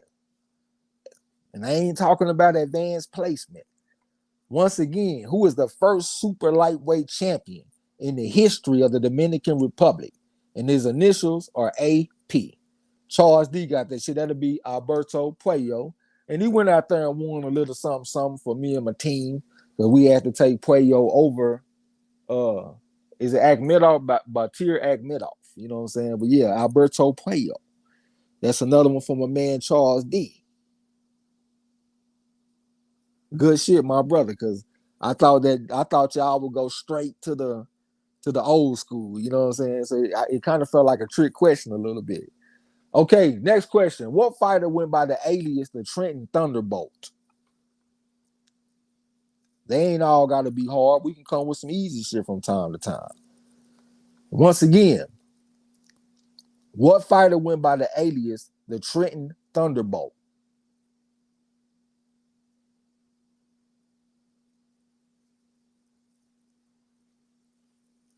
Again, what fighter went by the alias the Trenton Thunderbolt? His initials are IW, by the way. IW are his initials. And this is definitely a fighter that y'all done heard of before. He got one of the most devastating knockouts of all time. His knockout over Bo Jack is is legendary. I know my man Xavier probably in the background listening. He know this shit all day. You know what I'm saying? Haplotype, the historian in the building. What's up with you, bro? He came with the Ike Williams. You know what I'm saying? So that's Haplotype. Haplotype, the historian. Okay, next question. I don't think I want to ask this question. Because I think I fucked up on it on the cool. Yeah, I think I messed up on this question. So I'm gonna move on to the next one. Damn, man. What I'm gonna write in this spot, I'm just gonna cross this spot out. Yeah, I think I'm fucking up. I gotta go back and double check on that because I don't want to spread no bad information as much as I can. Okay, next question. What member of the Black Murderers Row went by the alias Black Dynamite? And his initials are EB. Like I said, they ain't all gotta be hard. You know what I'm saying? We gotta switch it up, man. Everything can't be hard. What member of the Black Murderers Row went by the alias Black Dynamite? His initials are EB. And he has been mentioned in the chat today. Not by me, but by the chat. Excuse me. Charles D got that shit. That'll be the great Eddie Booker. So that's another one for Charles D. Good shit. Next question. Who is the first man to defeat the great Eddie Booker? And his initials are FZ. Once again, who is the first man to defeat the great Eddie Booker? His initials are FZ. And this motherfucker was dirty as hell, but he done got out there with some real good fighters. He went 1-2 against Charlie Burley. Fought some other motherfuckers too, though, man. This dude got out there with a bunch of them. Who is the first man to defeat the great Eddie Booker? His initials are FZ.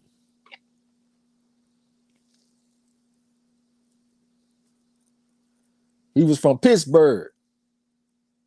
Pittsburgh fighter, nickname Haplotype. I see Zivic out there. Grit is Zivic. I guess he's saying that the motherfucker was gritty, but he was, though. I'm going to get that to Haplotype, talking about Fritzy Zivic. Or maybe he fucked up trying to spell the name.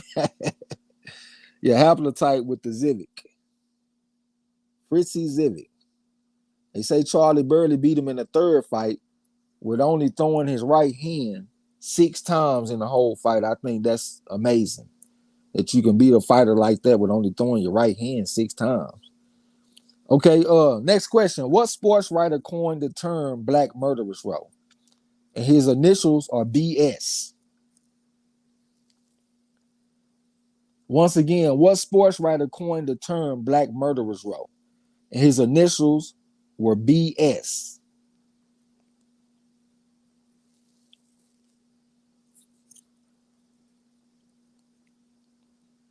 What sports writer coined the term Black Murderers Row? His initials are BS. Just some straight trivial type shit.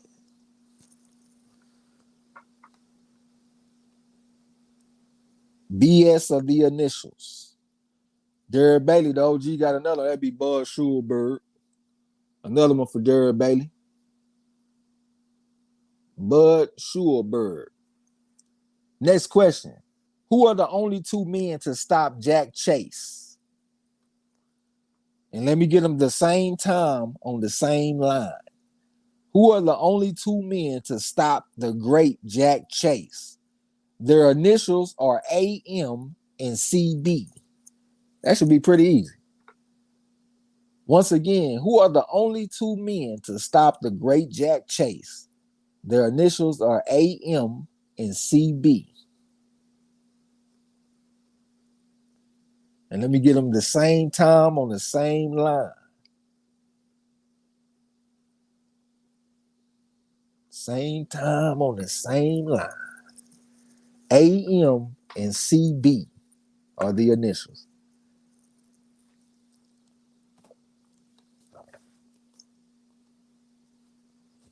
Okay, where I'm at. Okay, Derek Bailey, Archie Moore, and Charlie Burley. Absolutely. That's another one for Derek Bailey. Archie Moore and Charlie Burley. Okay, next question. What fighter beat Sammy Angot to capture the NBA lightweight title on March the 8th, 1944? His initials are JZ. Once again, what fighter beat Sammy Angot to capture the NBA lightweight title on March the 8th, 1944? And his initials are JZ. JZ are his initials. What fighter beat the great Sammy Angot? I got to say he great. To capture the NBA lightweight title on March the 8th, 1944.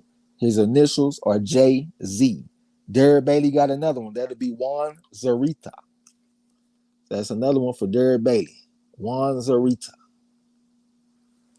Next question.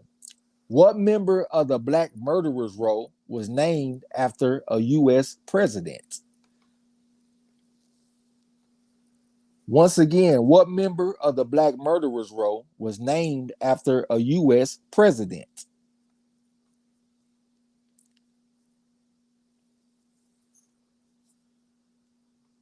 What member of the Black Murderers Row was named after a U.S. president? His first and his middle name was the name of the president, by the way. His initials are CCL. So think about the Black Murderers Row member.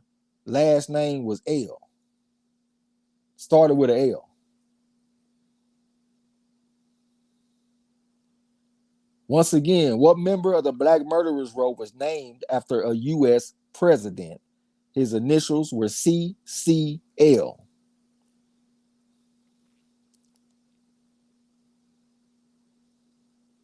CCL.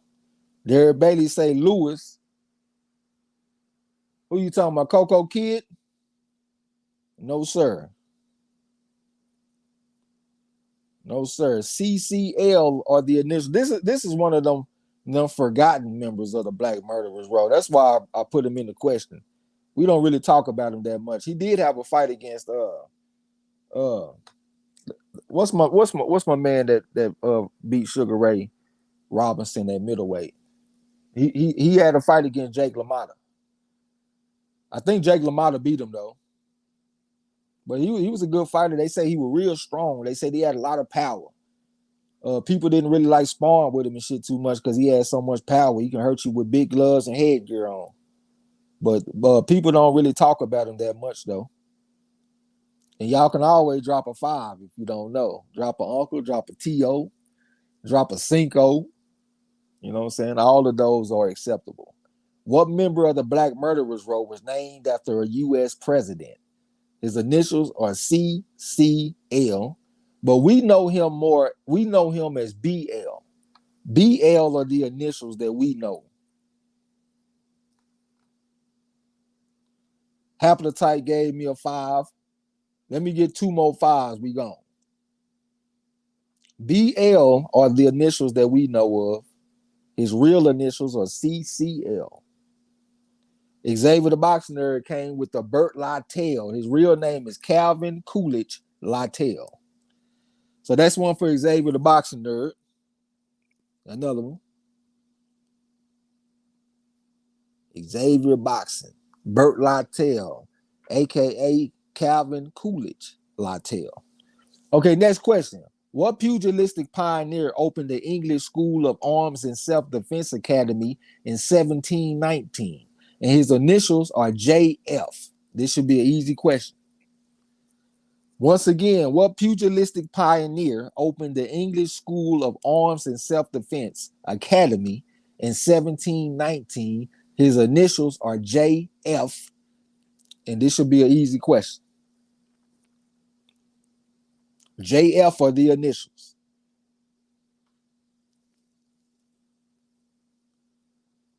Once again, what pugilistic pioneer? Haplotype, thank you. James Figg. That's another one from my man Haplotype 0, the historian. Yeah, James Figg. Next question. What man was James Figg's appointed successor? I see you, Derek Bailey, pulling up the rear with the Figg. Once again, what man was James Figg's appointed successor?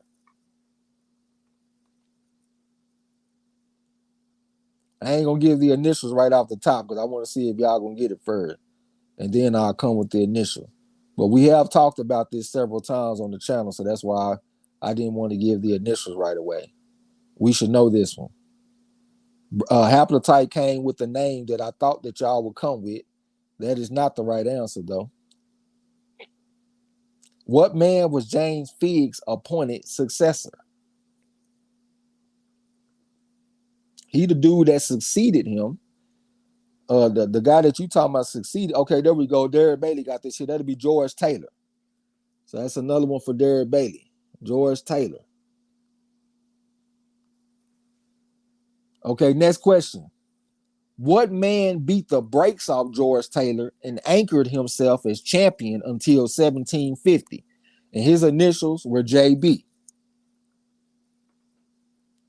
So once again, what man beat the brakes off George Taylor and anchored himself as champion until 1750?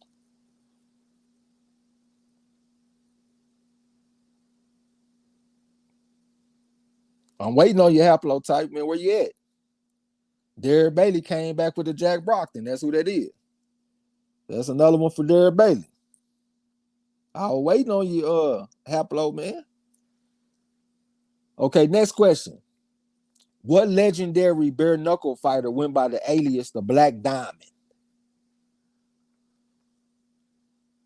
Once again, what legendary bare knuckle fighter went by the alias the Black Diamond?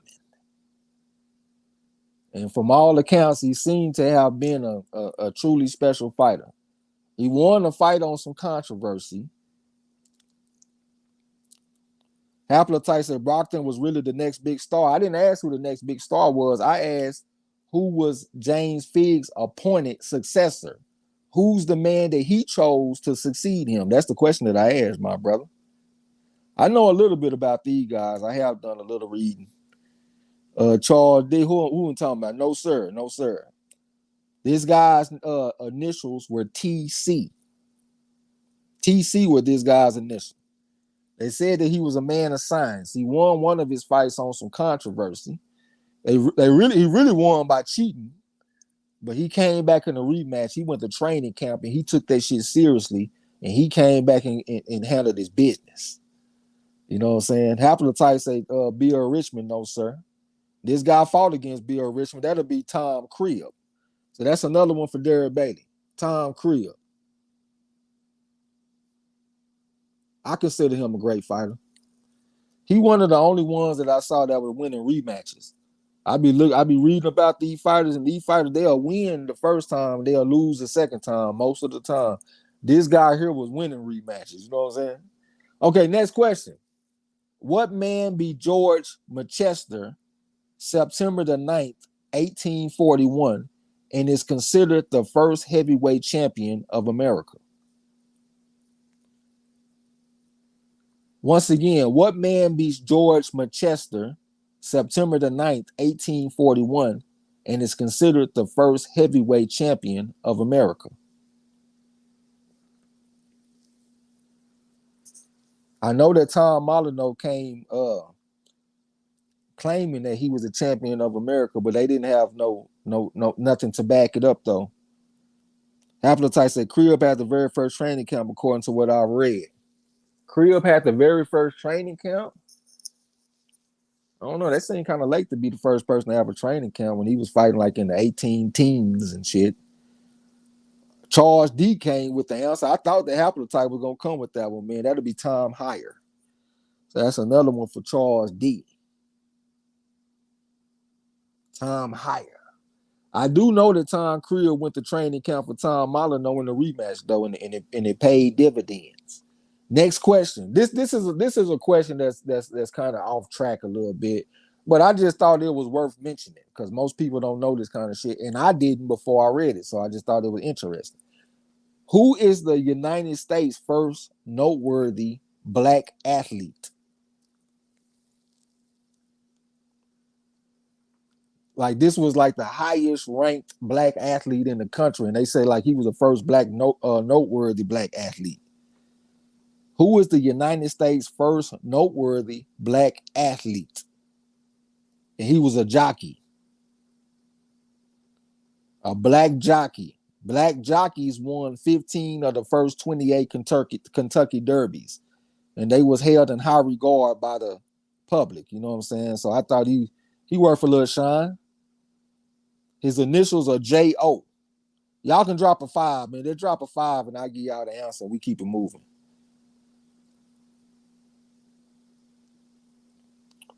Who is the United States' first noteworthy black athlete? I guess you could say besides Tom Molyneux, too. Haplotype gave me a 5. Let me get one more 5. We're gone. Besides Tom Molyneux. But I can't even say Tom Molyneux because he only got a few write-ups in some newspapers. They wasn't showing him the type of love that he should have got. But this dude here seemed to get some love from the papers in the United States. His initials are J.O. No, it ain't. O.L. are his initials. Damn, I'm tripping. O.L. are his initials. I'm looking at that damn word jockey. Haplotype said we're going to say Jesse Owen, but no, that's wrong. This is O.L. Okay, Charles D got it. That'd be black jockey Oliver Lewis. That's another one for Charles D. He said fuck the 5. Charles D. Oliver Lewis. Okay, next question. What fighter started the colored heavyweight championship?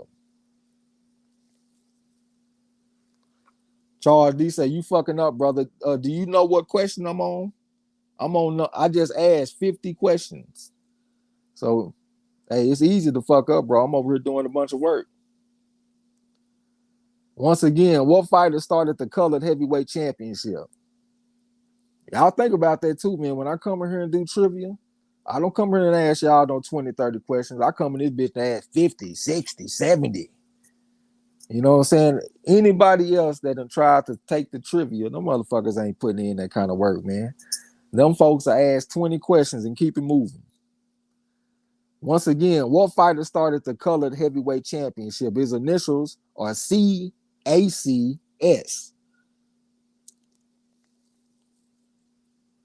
His initials are CACS.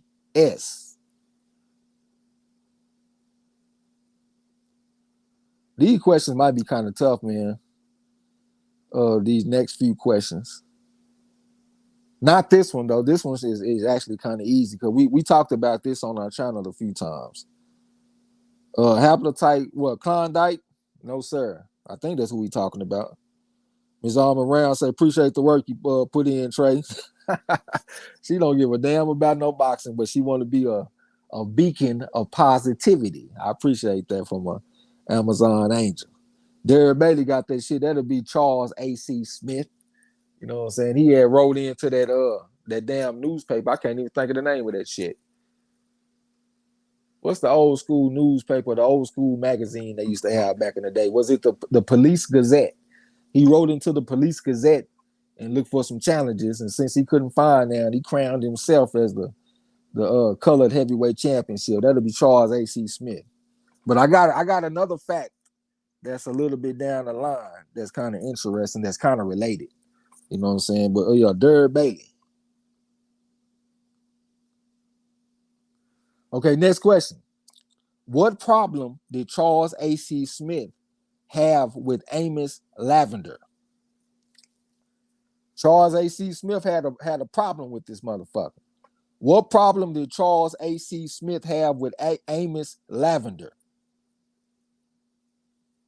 He had a little beef with Amos Lavender. And why did he have a beef with this man? And when y'all read about boxing in the future, y'all keep this in mind too. Once again, what problem did Charles A.C. Smith have with Amos Lavender? And y'all can drop your 5s, man. I ain't gonna be mad about it. Hell, I'll be happy. to see a 5. Haplotype, yeah, the Police Gazette. I don't know what I said. If I didn't say Police Gazette, that's what I was meaning to say. Once again, what problem did Charles A.C. Smith have with Amos Lavender? Charles D gave me 1 5. Let me get 2 more 5s. We gone. Like the wind. Gone. Next question. 2 more 5s. Haplotype said he killed that motherfucker. Nah, he ain't kill him. He probably wanted to whoop his ass, though. Charles D gave me another 5. I can only count that as 1 5, though. Let me get 2 more 5s from 2 more people, and we gone. What problem did Charles A.C. Smith have with Amos Lavender? What was Amos Lavender doing to piss the man off? Miss Almond Brown gave me a 5. Let me get 1 more 5. 1 more 5, we gone. Derek Bailey. Okay, Amos Lavender, he used his name and nickname and was ruining his reputation. So if you read about Charles A.C. Smith, you're going to come across 2 Charles A.C. Smiths. One of them is the real one, and the other one is Amos Lavender. Amos Lavender was using this man's name, nickname, and he was going out there losing fights and shit, and they were writing about him in the paper. So whenever they were writing about him, everybody think they talking about the original, but they really talking about the duplicate or the imposter. Yeah, they talking about the imposter. So yeah, he was mad at Amos Lavender for using his name and nickname and ruining his reputation. Okay, so that 5 get the spot on that. Haplotype said he killed someone named Amos. I didn't read about him killing the motherfucker. He might have wanted to, though, going out there fucking up his reputation. Okay, next question. What is said by some historians to be the first major rivalry between 2 black professional fighters? Once again, what is said by some historians to be the first major rivalry between 2 black professional fighters? Their initials are MG and CH. MG and CH. Once again, what is said by some historians to be the first major rivalry between 2 black professional fighters? Initials are MG and CH. MG versus CH.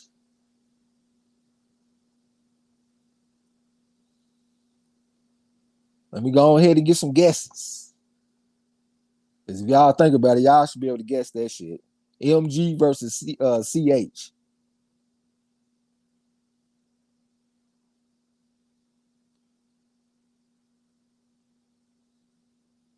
Gans and Blackburn.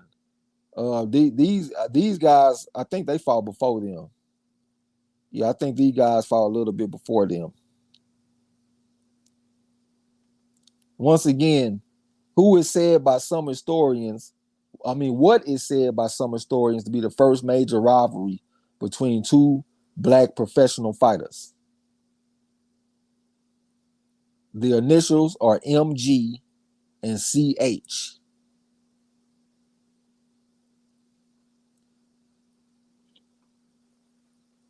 And they was fighting for the colored heavyweight championship, by the way.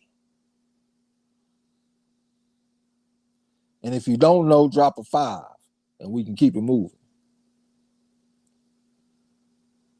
Let me get a 5. Let me get a TO. Let me get an uncle. A cinco. A nickel. Drop me a nick. Nick 'em, don't cut 'em. Y'all drop me a nickel, man.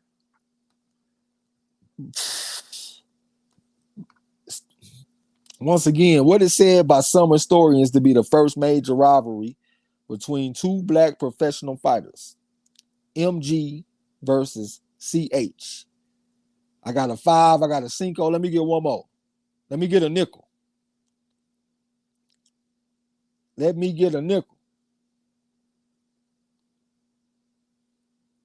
All right, D-Lo got this shit. That'll be Morris Grant versus Charles Hatley. So that's 1 for D-Lo. Morris Grant versus Charles Hatley. D-Lo 404 boxing. Next question. This one hard right here, man. Y'all get your fives ready. Who gave the Professor Charles Hadley his early boxing lessons? And his initials are EM. See, I got to ask questions like this because I don't know who's going to be in the house. If it's somebody like Xavier the boxing nerd, I got to throw something like this out here to throw him off because he going to know all that other shit. You know what I'm saying? So more than likely, y'all don't know this. Who gave the Professor Charles Hadley his early boxing lessons? And his initials are EM. This is a very hard question. And like I said, it's a hard question by design. It was meant to be hard. You see what I'm saying? So don't worry about it. Y'all drop them fives and we keep it moving. Who gave the Professor Charles Hadley his early boxing lessons? EM are his initials.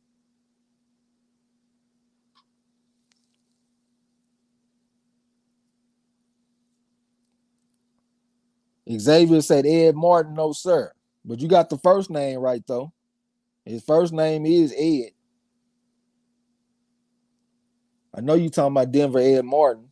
I think that's who you talking about, Denver Ed Martin, but no sir. Who gave the Professor Charles Hadley his early boxing lessons? EM are his initials. His first name is Ed. That's exactly what y'all see what I'm talking about. That's why I had to come with something like that. He down there lurking. So he can't say he didn't learn something today. He learned at least one thing. And y'all drop them fives, man. Don't be scared to drop a five.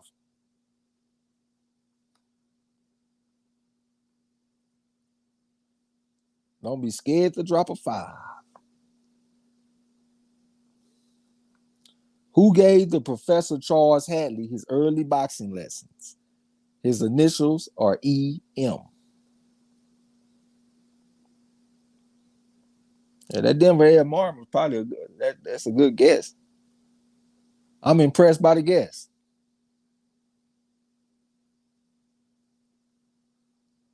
Like I said, if y'all don't know, drop a five, drop a TO. I ain't got 1 5 yet, so let me get that 5 about you. Ed Muller, I ain't never heard of him, Xavier. 1 5.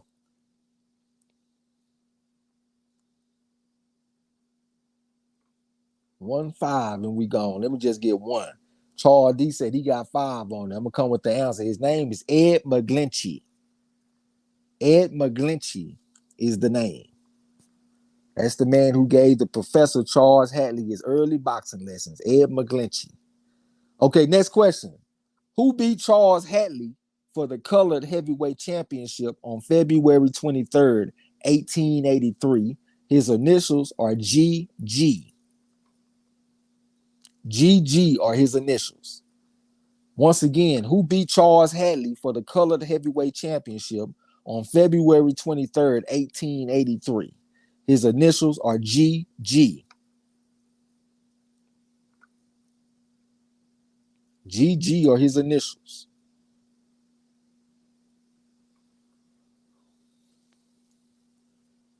GG are his initials. And this is a fighter that y'all heard of for sure.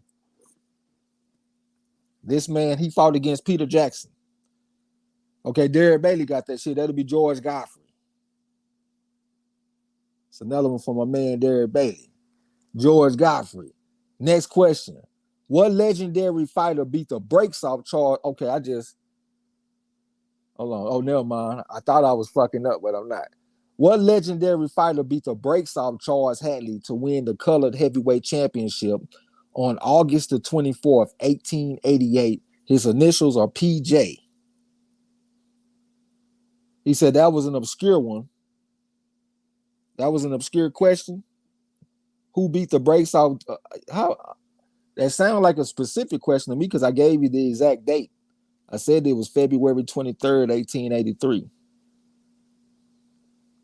And I gave the initial GG. I don't see how I'm being obscure. It seems like I'm being specific. Or maybe I'm not understanding the definition of obscure. Once again, what legendary fighter beat the brakes off Charles Hatley to win the colored heavyweight championship on August 24th, 1888? His initials are PJ. He has been mentioned today. As a matter of fact, I mentioned him a few minutes ago. And I thought I had gave away the answer to this question, but I really didn't. But he a great fighter, though. Haplotype came back with the Peter Jackson. That's another one from my man Haplotype, Peter Jackson. Next question. What was the last heavyweight championship fight decided with bare knuckles under the London Prize rules? The initials are JLS versus JK. You said I meant the M1. The M1? Oh, you talking about, yeah. I told you all that was meant to be hard. Yeah, I wanted that one to be hard. Once again, what was the last heavyweight championship fight? Okay, there we go. Haplotype. I was hoping that you would get that shit. That'll be John L. Sullivan versus Jake Kilrain. So that's another one from a man Haplotype. The historian. Okay, next question. Basti Samir is the only man to stop what up-and-coming Philadelphia trainer / fighter? His initials are GH. Haplotype say kill. Oh, you talking about Charles D. Once again, Basti Samir is the only man to stop what up-and-coming Philadelphia trainer / fighter? His initials are GH, by the way. We talking about some current shit right now, up and coming.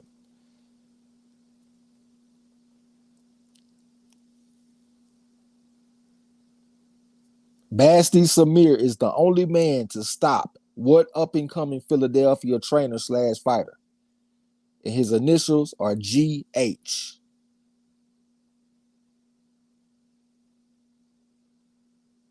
You got great. Okay, D-Lo got that shit. That'd be Greg Hackett. That's my man D-Lo. The voice of wisdom. Next question. Who is the first indigenous Australian world champion? I see y'all with the Greg Hackett. Once again, who is the first indigenous Australian world champion? Salute to my boy Roughhouse TV in the building. What's going down, bro? We over here counting down, man. We waiting on October so you can pull up. You know what I'm saying? Bro, salute, bro. Gia. Once again, who is the first indigenous Australian world champion? His initials are LR. LR is his initials.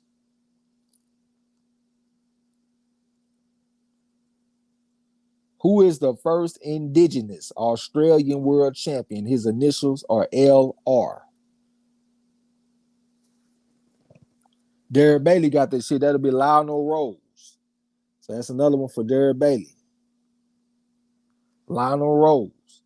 Next question. Englishman John Shepard founded what valuable tool to document all professional fighters since the beginning of the Marquis of Queensberry rules? Once again, Englishman John Shepard founded what valuable tool to document all professional fighters since the beginning of the Marquis of Queensberry rules?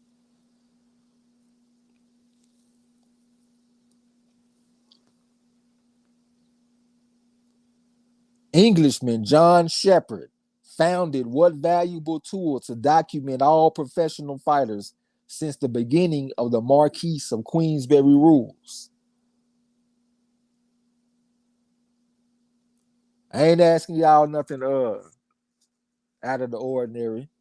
Just come with the common sense answer. Haplotype say boxing records. Who is the keeper of the boxing records? Charles D got it. That'll be Box Rec. He started Box Rec. That's one for Charles D. You have to be a little bit more specific. Haplotype, I need Box Rec specifically. Okay, next question. Who is the only British fighter to win all light heavyweight British Boxing Board of Control's domestic titles? He said, "Oh, come on, I had it first." You said Boxing Records, bro. You didn't say Box Rec. How can I give it to you? You just said Boxing Rec. Okay, that's what that stands for, huh? Boxing Records is Box Rec. Is that what Box Rec stand for, y'all? Officially, Boxing Records, because it do make sense for it to be the name. I ain't never heard it pronounced like that though. I always just see Box Rec.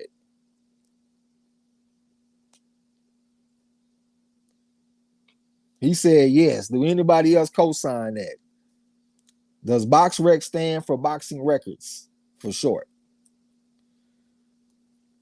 I'm gonna go ahead and give it to the motherfucker.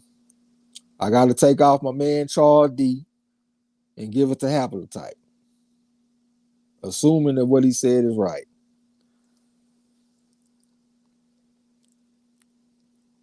Charles D said Haplotype is right, though. That's the key word. He said, but we know it is Box Rec for sure. So I'm gonna go and give it to Haplotype. Okay, next question. Who is the only British fighter to win all light heavyweight British Boxing Board of Control's domestic titles? And his initials are DA. Haplotype said, of course, it stands for Boxing Records. I mean, I can't say of course, because I ain't never heard it like that. You know what I'm saying? It's just like I had an example in my fucking mind and my mind just went blank. Fuck, it's something else that we call by a short name, so you can assume that it's called that.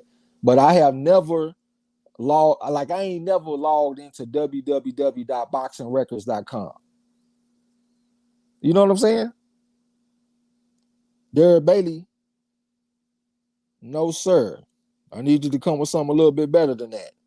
Who is the only British fighter to win all light heavyweight British Boxing Board of Control's domestic titles? His initials are DA. Charles D got that shit. That'll be Dan Aziz. Charles D. Next question. What two men participated in the first pugilistic encounter between two black men? And this took place March the 28th, 1816.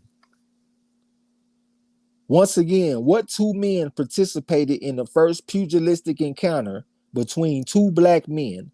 This took place May the 28th, 1816.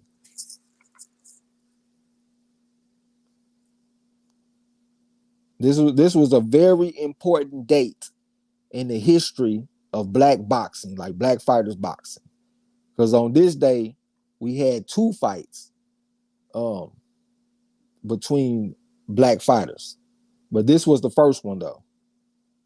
The very first fight. What two men participated in the first pugilistic encounter between two black men? I'm gonna give a breakdown on these fighters pretty soon too. Maybe next week or something. I'm just gonna summarize the information that I have about these fighters. I thought they had a pretty interesting story. As a matter of fact, one of them was a former slave, and he killed his overseer. And that motherfucker was swimming to different islands and shit to get away from these motherfuckers. It's crazy. But they got some interesting stories about their lives, though. Big boys boxing was going down. What two men participated in the first pugilistic encounter between two black men? Their initials are JS and SR. I have mentioned these guys on this channel before in the past. What two men participated in the first pugilistic encounter between two black men? JS versus SR.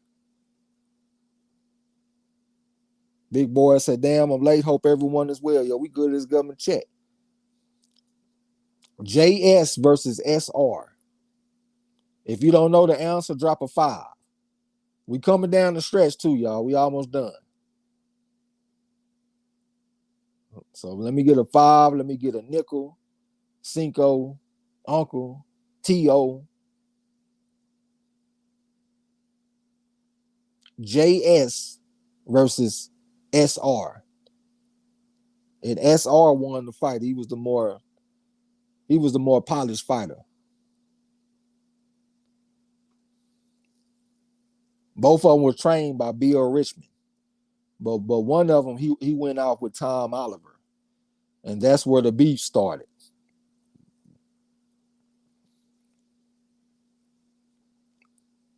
Let me get a 5 if y'all don't know, man. We ain't got to stay on the same question forever. Hell, we almost done. We are almost done. Let me get a 5. Let me get 2 5s and we gone. JS versus SR. Charles D gave me 1 5. Give me one more 5. We gone.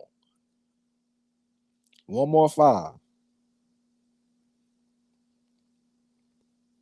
We are almost done. One more 5. We gone. Just one more. Ms. Almond Brown, haplotype. Derek Bailey gave me a 5. It is Joe Stevenson versus Sam Robinson. Joe Stevenson was the one I told y'all was a former slave. He killed his overseer and shit to escape. You know what I'm saying? He made his way to England and he found Bill Richmond because that's what everybody did. When you go to England as a black fighter, you go find Bill Richmond. Same thing happened with Sam Robinson. He wasn't a former slave. He was actually a freeman. And he found Bill Richmond and they trained together. Sam Robinson already had some fighting skills, so Bill Richmond fought him right away. Joe Stevenson was real green, so he just made him just train, and he helped Sam Robinson get ready for his fights. Sam Robinson went out there and got a solid win. He got approached by Tom Oliver, and Tom Oliver started putting stories in his ear telling him, don't be worried, don't fuck with Bill Richmond. He the reason that Tom Molyneux lost to Tom Crib. It was his fault that he lost because he got distracted and all this kind of stuff. So Sam Robinson believed him, went with him, and then they started beefing with Bill Richmond. So Bill Richmond matched his fighter Joe Stevenson against Sam Robinson, and that was the first fight between two black fighters on record. Sam Robinson versus Joe Stevenson, and the second fight was Henry Sutton versus Cropley's Black. I don't know Cropley's Black real name, but that's what they call him. Okay, next question. And by the way, Sam Robinson won the fight. Next question. Who is the only man to defeat the legendary bare knuckle champion Tom Spring? And his initials are NP. Charles D said, I ain't Googling. You ain't got to Google, drop a 5. Y'all be embarrassed to drop 5s, man. Drop a 5, my brother. Who is the only man to defeat the legendary bare knuckle champion Tom Spring? They say Tom Spring was light on his feet, man. Get out there and box the motherfucker. He said he was out there beating bigger men. But this guy's initials are NP. He had some significant fights himself. This guy. The only man to defeat the legendary bare knuckle champion Tom Spring. And like I said, if you don't know, drop a 5. No shame in dropping a 5. I dropped a few of them. Yeah, ain't no shame in dropping a 5, bro. You're going to learn something. You ain't got to drop one next time. Derek Bailey got that shit right in front of your haplotype. That'll be Ned Painter. That's Derek Bailey right in front of haplotype.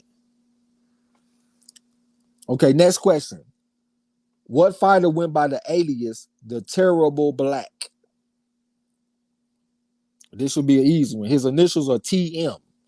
So we can keep it moving. We almost done. What fighter went by the alias The Terrible Black? And he probably was the most influential out of all of them on the cool, even though he did not win his major fights. That's what's kind of interesting to me. Like history remembers this guy, but he didn't win the big fights. And there's other fighters that came along behind him, like John Perry and James Warden, that were winning the big fights, but they're not remembered the way that this guy's remembered. And he lost the big fight. Haplotype Tom Molyneux, absolutely. So that's another one for haplotype. Tom Molyneux. And when I tell y'all about these other fighters in the near future, you're gonna see that his influence was tough because everybody was named after him. Now they called all of them Molyneux. Next question. Who is the first recorded black pugilist? His initials are JL. Once again, who is the first recorded black pugilist? His initials are JL. You won't find much of a write-up about this guy, but you'll see a little something. Haplotype said, but I think Richmond was the more influential. Yeah, I mean, yeah, he definitely had the bigger mark on boxing, black boxers for sure, yeah. I mean, Tom Molyneux had his little time. He was like a burning hot flame for a hot second. But hey, I saw a video not that long ago, and they asked Ali, like, what's the most important thing about being a professional fighter? And he said basically controlling your body, like controlling your urges and controlling your will to run women and shit. This dude right here failed miserably at that. You know what I'm saying? After his first fight with Tom Cribb, he went crazy and lost his mind. You know what I'm saying? Started running the women and shit. Once again, who is the first recorded black pugilist? His initials are JL. The first recorded black pugilist. D-Lo say LaFleur. That sounds kind of familiar. Like I read about some guy like that. It's one that they mentioned before him, though. If we talking about the same person. This guy's initials are JL. JL are his initials. And if you don't know, drop a 5. Yeah, the guy that D-Lo might be talking about, it seemed like he talking about this dude that was like in the French army or some shit. He was good with a sword. Like he was good at fencing. And he handled he handled the dude with the sword. And after that, the dude wanted to fight, so he put the hands on him. I got 1-5. Let me get one more 5. Just one more 5. I'm gone. Just one more 5. JL are his initials. I think this is according to that Bell's life. His name was Joe Lashley. Joe Lashley is the first recorded black pugilist. Joe Lashley. So that's a 5 marks the spot. Okay, next question. Who is the first recorded notable man to die in the American prize ring? I know this one gonna be hard. His initials are TM, and this took place in 1842. Who is the first recorded notable man to die in the American prize ring? His initials are TM. And I say notable because it made the paper. So I guess that would make it notable. Everybody knew about the shit. Like it almost got boxing fucked up. Like it was a big deal. You know what I'm saying? Haplotype say Young McDonald, unless that was this guy's real name.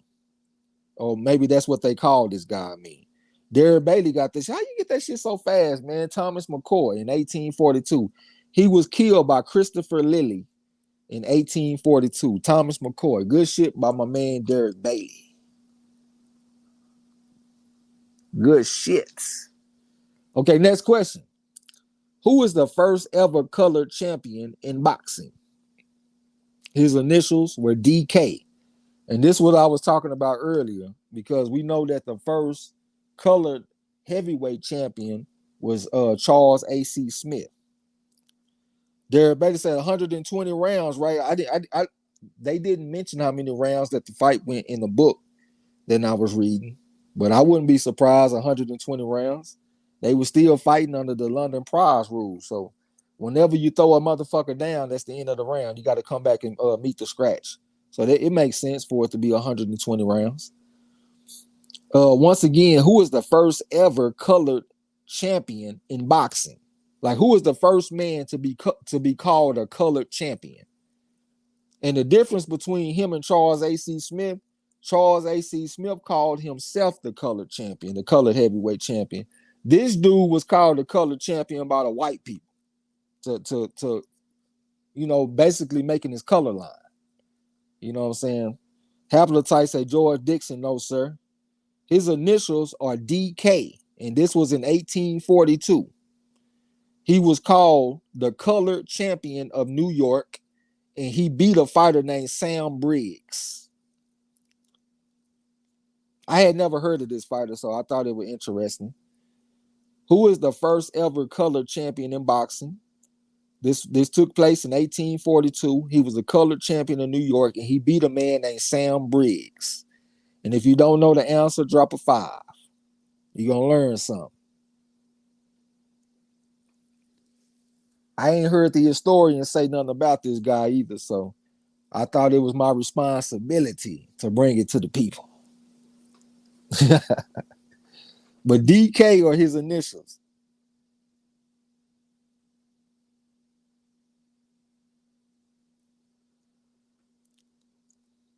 Once again, who was the first ever colored champion in boxing? Initials DK. This took place in 1842. Colored champion of New York, and he beat a man named Sam Briggs.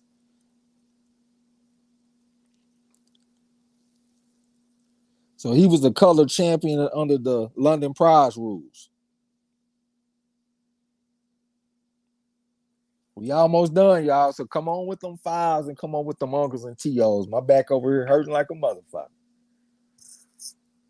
But we done came this far to turn back. I mean, we done came too far to turn back. You know what I'm saying? I came with 69 questions and I said, damn it, I'm going to add 69 questions. I'm going to go ahead and give Almond Brown her complimentary point on number 70.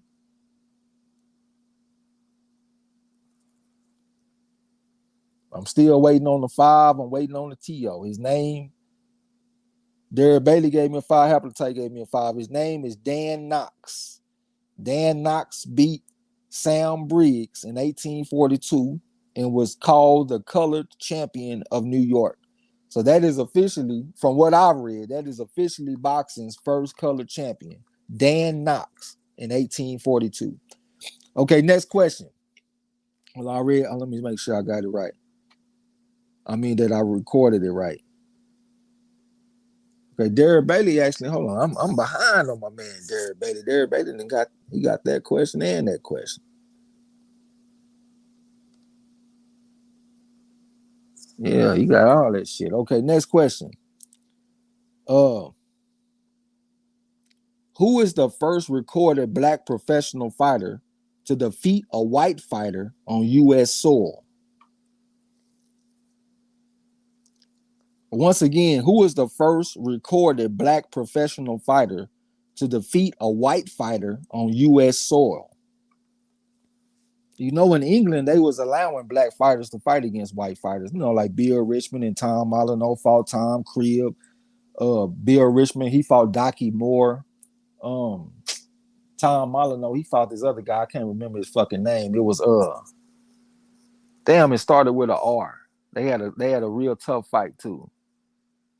I can't think of his name, but it was a lot of instances where black fighters were able to compete against white fighters in the UK, but it wasn't really going down like that in America, you know, because of slavery and all that shit. So, who is the first recorded black professional fighter to defeat a white fighter on U.S. soil? His initials are AH. AH are his initials. He beat a man named William Hastings in 1852. And he's also the first black man to open his own gym in the United States. He opened up a boxing gym in New York. AH are his initials. He actually went on to teach boxing at Harvard University. He really like a pioneer when it comes to American black boxing that don't really get a lot of credit. It seems like a lot of people don't really know about him to give him credit. So we're going to bring his name out to the forefront. You know what I'm saying? Who is the first recorded black professional fighter to defeat a white fighter on U.S. soil? His initials are AH. And like I said, he beat a man named William Hastings in 1852. Also the first black man to open his own boxing gym in the United States. If you don't know, drop a 5. But I would be impressed if y'all was able to go find it on Google. They said this dude was a major deal. He don't really get a lot of. They say he really didn't move the needle too much like at the time as far as his significance. But as time has passed, you will see the significance that he had. Haplotype gave me a 5. Let me get 2 more. Let me get one. Let me get 2 more 5s. 2 more 5s. We gone. Who was the first recorded black professional fighter to defeat a white fighter on U.S. soil? His initials are AH. Derek Bailey gave me another one. His name is Aaron Hewlett. Aaron Hewlett beat William Hastings in 1852, the first recorded black professional fighter to defeat a white fighter on U.S. soil. Aaron Hewlett. Okay, this is the final question right here. 5 marks the spot on that one right there. This is the last question. What historical event started the hard color line for black fighters in the United States? Once again, what historical event started the hard color line for black fighters in the United States? Because like I just told y'all, Aaron Hewlett, he beat a white man in 1852. So that means that black fighters were allowed to fight against white fighters. But after a certain event took place or started, that changed. A lot of people blame the black people for this event taking place, and the ripple effects were felt in boxing. You know what I'm saying? Haplotype said Sullivan refusing to fight black fighters. I'm talking about before him. This was before Sullivan. I know Sullivan, when was he fighting? Like in the 1880s, 1890s? I'm talking about some shit that was like in the 1860s. Like 1861, I think is when it started. Okay, Haplotype got it. Yeah, Civil War. It was a Civil War. The Civil War started changing the attitude of the white fighters in the white public in the Northeast, to where they turned against a lot of the black fighters and stuff like that. Like they didn't even want to be in the ring with them. They didn't want to watch the motherfuckers fight white fighters and shit. So that made that hard color line. Like we gonna stick to this shit. And like his other fighters that came behind Aaron Hewlett, and if you read their story, it sounded a lot different than Aaron Hewlett's. Because like I told you, Aaron Hewlett, he ended up teaching boxing at Harvard. You know what I'm saying? Like he was respected and he was accepted. But after the Civil War came along, the fighters that came behind Aaron Hewlett, they didn't get the same type of respect and the same type of opportunities that Aaron Hewlett got. You know what I'm saying? Haplotypes, they thought they were racist before the Civil War. They were, but they still were allowed to fight black and white fighters. That's why I told you, Aaron Hewlett, he beat William Hastings in 1852. So that's an example of a black fighter beating a white fighter before the Civil War. Haplotype said, but really Sullivan set the example, in my opinion. Well, I mean, you can say that, but this shit was taking place before Sullivan even came along. I mean, I'm not just making this shit up, man. I done read some stories about this shit. This is the same book that I've been telling y'all about. I just decided to get off into it a little bit deeper because I skimmed through it a little bit at first, but I ain't just really get off into it. You know what I'm saying? But yeah, they were racist before then. But what I'm telling y'all is that before the Civil War, black fighters were allowed to fight white fighters. After the Civil War, black fighters were not allowed to fight white fighters. It's a clear line that they have set. You see what I'm saying? That's the last question, though. So what, 5 got that shit? No, Haplotype got it because he guessed the Civil War. Haplotype got the last question. So that's the end of this shit. Haplotype said, I'm not saying you're making it up, but Sullivan really popularized the color line. He said he keeps saying in his opinion. I mean, I don't really know if it's a matter of opinion or not. I think it's a matter of fact or fiction. I mean, Sullivan, he probably popularized it because he was a heavyweight champion that was doing this, and he made it popularize the line color line. But the fact of the matter is, this shit was taking place before him. And there seems, well, at least according to this writer, he said there was a definite event that took place that really changed things. Because the black fighter that I told y'all about, Aaron Hewlett, he was treated way differently than the fighters that came after the Civil War started. You see what I'm saying? So yeah, racism was around, but if let's say the color line was around before the Civil War, Aaron Hewlett would never have beat William Hastings. You see what I'm saying? So there was something that took place in the United States. At one time, black fighters were allowed to fight white fighters and beat them. Then all of a sudden, something took place to where they couldn't even fight white fighters anymore. And this was before John L. Sullivan. This is in the 1860s. They're saying that the Civil War is what started that, and that makes sense to me. It don't even really sound like nothing that's complicated to understand, that the Civil War would change the way that black fighters are being viewed and the way that they're being treated. That don't sound like something that's too hard to understand to me. But yeah, let me go ahead and count this shit up real quick so we can go and get up out of here. Okay, Marlo first on the list. He only answered one question. So that's one for Marlo. The queen they called Bobby Jean came in here and got 1, 2, 3. That's 3 for the queen they called Bobby Jean. Jazzy T. She got 3. The 5 got how many 5s got? 1, 2, 3, 4, 5, 6, 7, 8. 5 got the spot on 8 of them. My man Eric Carr got 1, 2, 3. 3 for my man Eric Carr.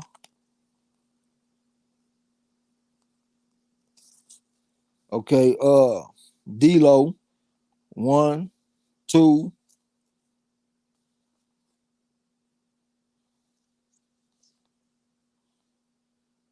2 for my man D-Lo.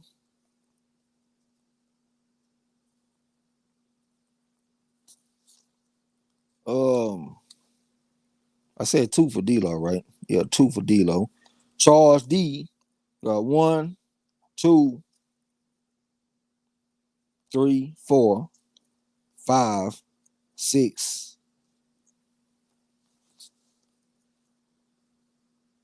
7, 8, 9, 10, 11. 11 for Charles D. That's a good showing. Next one is my man Gil Coles. He got 1. I think he just got 1. You must have forgot. Y'all must have forgot.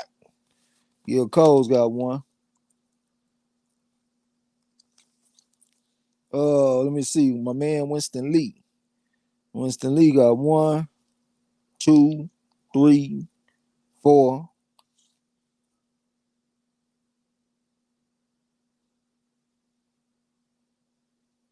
I see 4 for Winston Lee.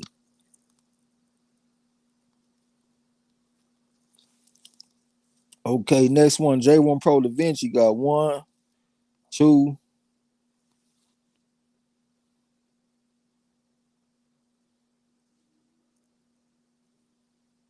I just see 2 for my man J1 Pro.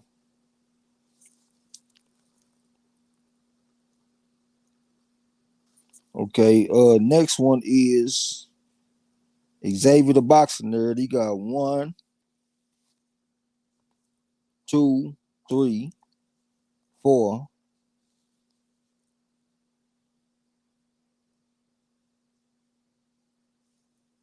4 for Xavier. I see another one for D-Lo, so he got another. That's 3 instead of 2. Okay, who up next? My man Derek Bailey.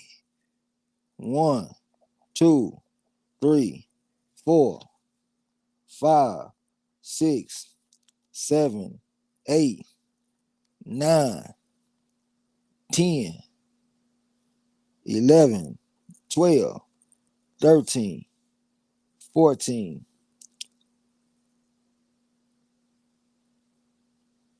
15, 16, 17, 18, 19. That's 19 for Derek Bailey.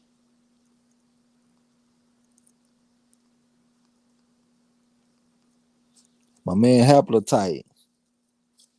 Where I'm at, Haplotype got 1, 2, 3, 4, 5, 6, 7.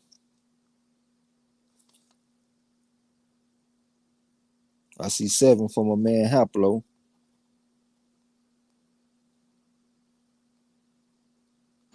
Mark His Blake, army. salute, man. Shout out to the Nether. Salute to Mark Blake was going down, man. His Army Brown got a complimentary point. Make sure I ain't missed nothing. Another one for haplotype. Haplotype, instead of 7, he got 8.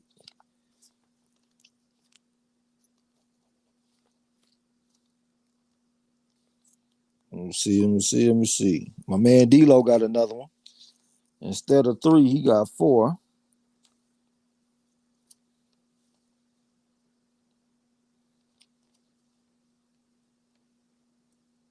And like that's it, that's all, man. The man, Derek Bailey came down and handled his business.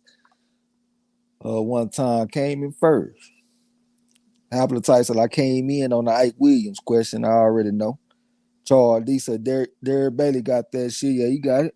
Eric also, I know I had 2. My damn earbud died out. What I say you had? I said 3. Yeah, you got 3. Mark Blake said it's 6 a.m. here getting ready for work. All right, that's a bet. Ms. Alma Brown said congratulations to the winner. Absolutely. Appreciate y'all coming through, participating in that.